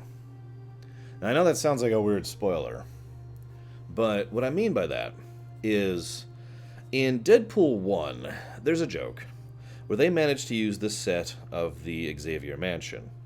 There's no one there because they can't afford anyone. They can't even afford to do a joke about it other than not having them there because they can't afford it, because they had no studio backing, they had no oomph or sway, they couldn't get anyone on stage, right? In Deadpool 2, they could actually do something like have James McAvoy and the guy who plays Beast and all that in one little cutscene in the side. Now, I know that sounds like a minor thing, but to me, that makes a big difference. Being able to actually see those, being able to do those types of jokes on the side adds a lot to the flavor of the film, and of course, makes it legitimately funnier for me. Like the bit, like, God, where the heck? We can't, come on, you'd think the studio could have, and then it just kind of cuts to, like, the entire cast. It's actually, like, 8 or so actors of the cast of First Class who are just there, and it's actually the actors, and they're actually in costume and everything, and they're like, and they just close the door. Because if they didn't have budget or backing, they couldn't even do that joke. Another example of that would be when Brad Pitt turned out to be Vanisher. Now, apparently Brad Pitt did that for basically peanuts, so that's pretty cool on Brad Pitt's side of things. But still, that's part of the backing side of things. If the studio does not put the weight of the studio behind the film itself has no pull with the rest of Hollywood. And that's important, because being able to have that kind of pull means you can do more. Like having Brad Pitt being there as Vanisher, which I thought was just hysterical. And yeah, Matt Damon and Alan Tudyk. How many of you even caught that one? For those of you who didn't catch that one, there's a scene where there's these two yokels sitting Of course you follow me. They all do. Zawan has just become our new boss here. Damn it, Zawan, thank you. There's this bit where there's these two yokels sitting on the back of a pickup truck drinking beer and talking about something, and Cable walks up, kills both of them, and steals their truck. That was Matt Damon and Alan Tudyk. I know a couple people who didn't even catch that. At this point, Matt Damon's just got a thing about being them. That's an extensive and lengthy question, Zawan, which I'm not going to answer right now. But don't let me forget about it, because I do want to answer that question. If you want the super short version, it'd be, I like it. Although I've always house ruled it, because I don't think it works perfectly as is. And this is from 1/20... Cyberpunk. And thank you very much, Swan. As ever. Very much appreciated. Yeah, a lot didn't even catch it in Thor Ragnarok, which was way more obvious, because they had a lot less makeup covering them up. I also was really sad when Peter died. So I was really happy when Peter lived. And he goes back. By the way, did you notice that he goes back and he only saved Peter? He didn't save he didn't save Stutzgard, he didn't save Brad Pitt. He just saved Peter. Something about that really amused me. You can actually, again, you can ask Third. I'm like, no, Peter! No! He was the best of us. Yeah, X-Force just dying off was just kind of like, I actually didn't expect that, legit. Yes, we did, the count. Domino was amazing. I actually want to give credit to that, to Black Widow. She did a really good job. And I also think they did an excellent showcasing of her luck powers. Like, they really did. I have said it before, and I've said again, luck is actually a very excellent superpower. I have actually designed some D&D stuff around luck as a power. And it kind of goes like that. It's like, okay, this just kind of happens in your direction. Better to be lucky than to be good, yeah. I also want to say, so basically they did a good job. No, Aethel. Although they do have a lot of Infinity War references in the whole game, but all like jokes, nothing real. Not quite micromono. Or at least I've never done it that way. So, the baby leg scene, oh my god, and they had to do the basic instinct thing. Oh, come on. Who are you? I'm Batman. I do... Well, I've already given credit to Josh Brolin for playing... for playing Cable. Let me just say that I know I'm repeating myself. That is my favorite version of Cable now. In addition to his excellent acting, they did a lot of what I would normally call good writing. They don't smack us in the face with his backstory for the most part. They just kind of have a lot of hints and pieces which we can put together to establish what the hell's going on in the future, and what Cable came from, what he was doing, etc., etc. I also love how they portrayed Cable, an absolute badass who isn't super invincible and mostly relies on his cybernetics. Now, I know that's not a very popular statement, because most people I know personally who are into X-Men, that guy's actually on fire.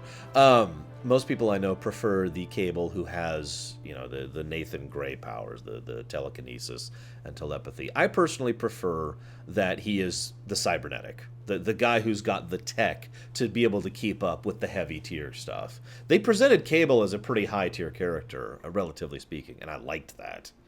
And I loved how just he was good with it too. It wasn't just that he had great tech; he knew how to use it and when to use it.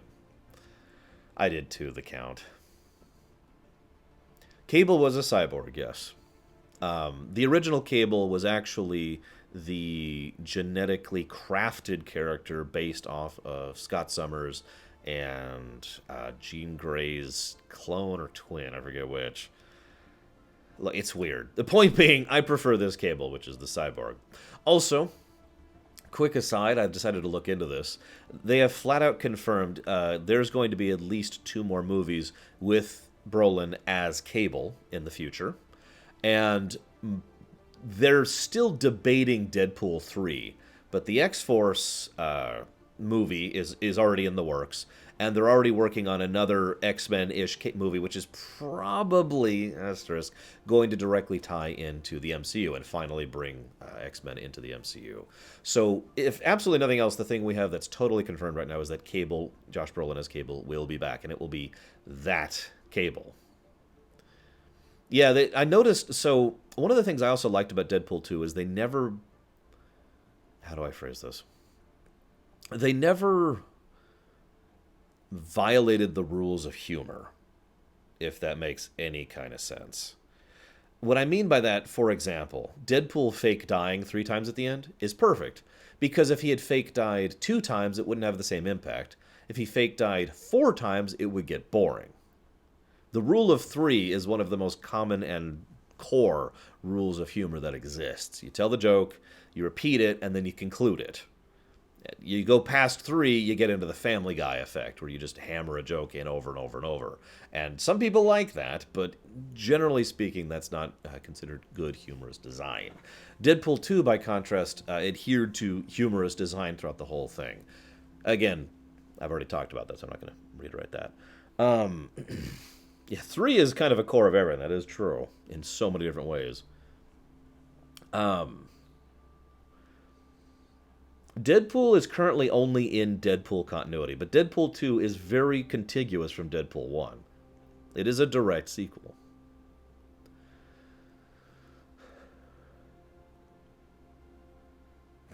Lol, Leander.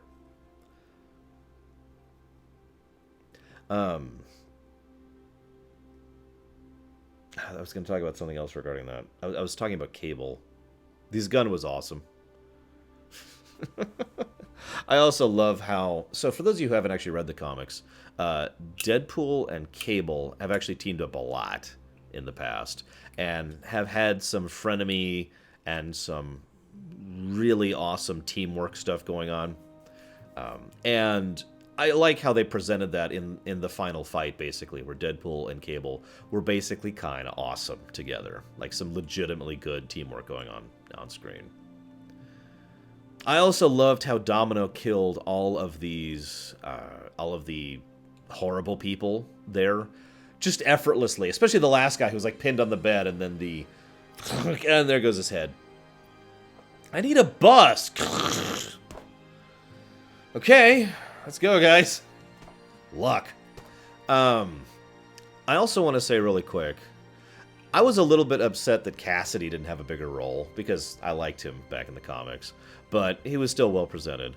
I also want to say that for just a second I was like, oh my god, because it was the Essex. Like, you caught that, right?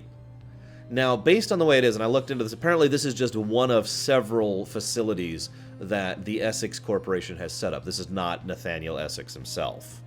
So that's good. I was actually going to be really upset if they turned one of my favorite characters, Mr. Essex, into that piece of scumbag. Bleh. But, no, it was just an Essex facility. But at first I'm like, oh my god. They also apparently were doing that because they are trying to tie this into what is being referred to as the new X-Men continuity, which is the one that has to do with Logan and Days of Future Past. Speaking of which, so Roaring Metalman asked, has Disney and Fox finalized their deal? No, and they won't for months at this point. We'll see where that goes. Hopefully Comcast will not purchase Fox, however, because, well, to be 100% blunt, that's actually very likely to happen. So, yay. The kid was okay. The only thing I didn't like about the kid, the actor did a good job of playing basically a scumbag. Knows the one. This deal will not go through for months. At the very earliest, we won't even hear news about it until June. Very earliest. The kid was pretty good at playing a scumbag. Fire Fist. Why would you call yourself that? And, I don't know, I want to give praise to the actor. Probably my only complaint about him is that he kind of, like, he just kept saying, no, I can't, no, I'm evil, and it took until the very end until he finally turned around and was like, okay. But he did portray a conflicted teenager who has superpowers very well, and I know that sounds like such a weird thing to say, but I do think he did a good job with that surprisingly specific thing. It is most likely that Comcast will buy Fox, financially speaking. I talked about this last Loreweek. You can go check it again. But as of right now, the people who make the decisions on that matter are most likely to vote on Fox's side of things, are most likely going to take Fox's deal, Comcast's deal, not Disney's deal.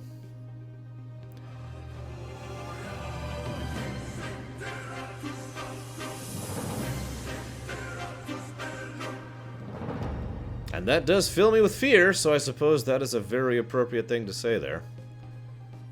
Filling me with fear. Thank you very, very much, Wilson. As ever, those Twitch Prime subs are very much appreciated. Thank you. Yes, Spirit, that's why I said we won't hear any news whatsoever until June. A lot of things are waiting on that. Now, weirdly enough, I don't actually have a lot else to say about Deadpool 2. I talked about it last week, Anthony Draft. Go watch last week's thing. I discussed the whole issue. Let's just say that Comcast would benefit from it tremendously, and the world would become a worse place. And I say that without hyperbole, or exaggeration, or joking. Favorite jokes? Green Lantern. The guys hiding in the mansion. Yeah, no kidding, Lander. I'm trying to think what else. There were so many good jokes. I really was laughing pretty much the whole film. I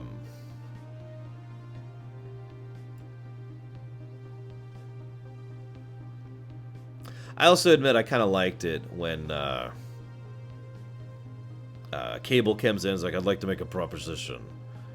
I say, all right, hang on. And then they all just kind of start making their jokes at the same time, and I can't remember his name and Domino both start making the same joke at the same time.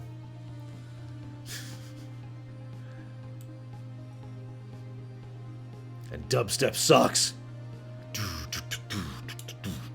Sorry. Oh yeah, the entirety of the X-Force landing was pretty good. Okay, Vanisher, no! Okay, no, wait, why are you going? He goes into the wood chipper, and then vomits all over. He was the best of us. Dubstep never dies.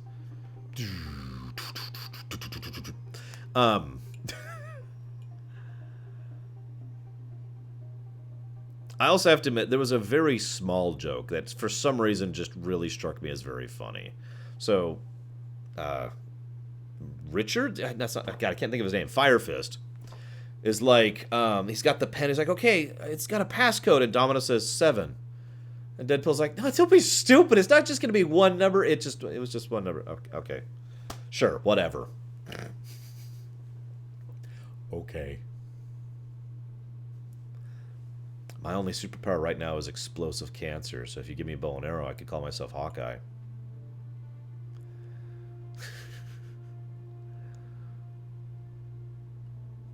I actually do think Colossus was done better in this one than in the first film. Just my opinion. Apparently, they actually did motion capture with the actual guy doing the voice this time. They didn't do that in the previous film. And I also thought that Colossus in general was just kind of awesome. I mean, he was awesome last time, but he was really awesome this time.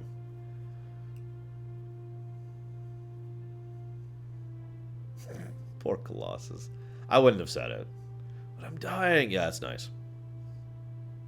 I will watch you die.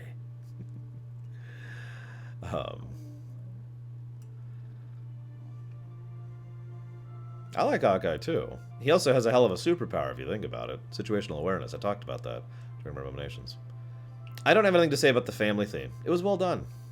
I have been saying since I was a child that family is chosen. It's not blood. And having a family is scary as hell. It really is. Because family is not a universally positive thing. Family is not sunshine and rainbows and joyous happiness. Families work. Hard work. But in general, a real family tends to be worth it. And I like how they showcased that. Again, the film knew when to be serious. That theme of family was actually very well done, I thought. You know, the bit where Colossus comes in, you know,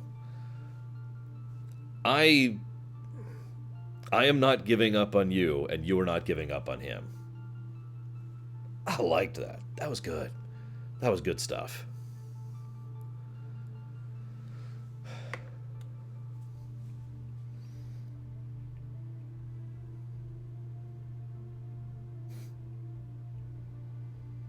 Well, yeah, of course it did, Leander. Ow, that hurts. God. And I just want to say this one more time. Juggernaut was awesome. My only complaint is that we didn't see more of him. Brrr. I have to admit, if I was writing it, I probably wouldn't have done the joke about foreshadowing. I would have maybe had the kid, you know, have the kid go and be like, hey, and then cut to the part where he breaks out of the train. So it's even less foreshadowed, basically. So it's just Juggernaut out of absolutely nowhere. Because I really wasn't expecting that to be Juggernaut. I was actually thinking in my head, okay, so there's several people that could be. But who do I think it's going to be? I have to admit, Juggernaut was not one of my picks. The Russian finisher. Did you notice by the end of the film, he was still like, electrocuting in the pool? I also kind of like how Colossus couldn't one-on-one beat Juggernaut, because he shouldn't be able to. They had to team up against him. I don't have much else to say about this film. It's a good film. I enjoyed the hell out of it. I want to see it again. I won't see it in theaters. I do actually have one other thing to say about the film, and that's that I'm going to talk to Laura Mom really quick. It's going well, thank you, period. We had a guest earlier, comma, which was awesome, period. What are you up to today, question mark. The other thing I want to say, Colossus lost a tooth, you're right. That says something. That says something. Colossus, or not Colossus, the other thing I want to say, so Third and I went to see it together. Sadly, Sis was not able to join us for this. And we're like, okay, so I guess, what's the next movie we're seeing? I think we're seeing Solo. Oh, yeah, that's right. It's a couple weeks from now, isn't it? I pull up my phone. Oh, my God, that's next week. Solo comes out this Friday, guys. Like, I know that has nothing to do with Deadpool. It was just such a weird thought that it's like, next week. A week from today, I will be talking about Solo right about now. I hope it's good. I don't even know what to think at this point. I really have no idea what to think at this point. We'll see. I know reviews have already been coming out. I'm completely ignoring them. Screw those reviews. They don't exist as far as I'm concerned. Movie reviews can go burn. Sorry. Professional movie reviews. I should clarify that. Not like YouTube reviews. Those are fine. We'll see. We'll see.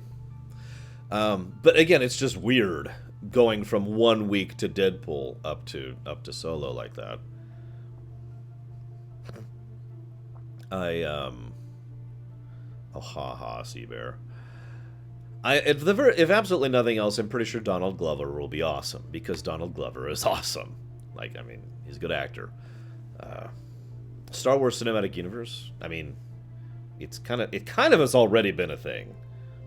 But we'll see about the quality is what I have to say about that. I liked Rogue One. I know this isn't necessarily indicative, but I walked into Rogue One expecting it to be substandard, and it turned out to be one of my favorite films in the franchise. You know, I'd say probably my third or fourth favorite off the top of my head. So, yay. Oh yeah, Wade and Yukio were great. I've actually known people like that in real life, where it's just like, hi, and they're like, hi, and they're always just friendly. How are things? Hi. Oh, excuse me. So I don't have anything else to say. So I'm going to go ahead and chop off the local recording. Thank you for joining me. Thank you again to Rax. And I will be, I'm going to shut down briefly, and I'm going to get some lunch in me. And then we're going to do this game called World of Warships? World of Tanks? Something like that. I don't know. We'll get to it. I'll see you there, guys.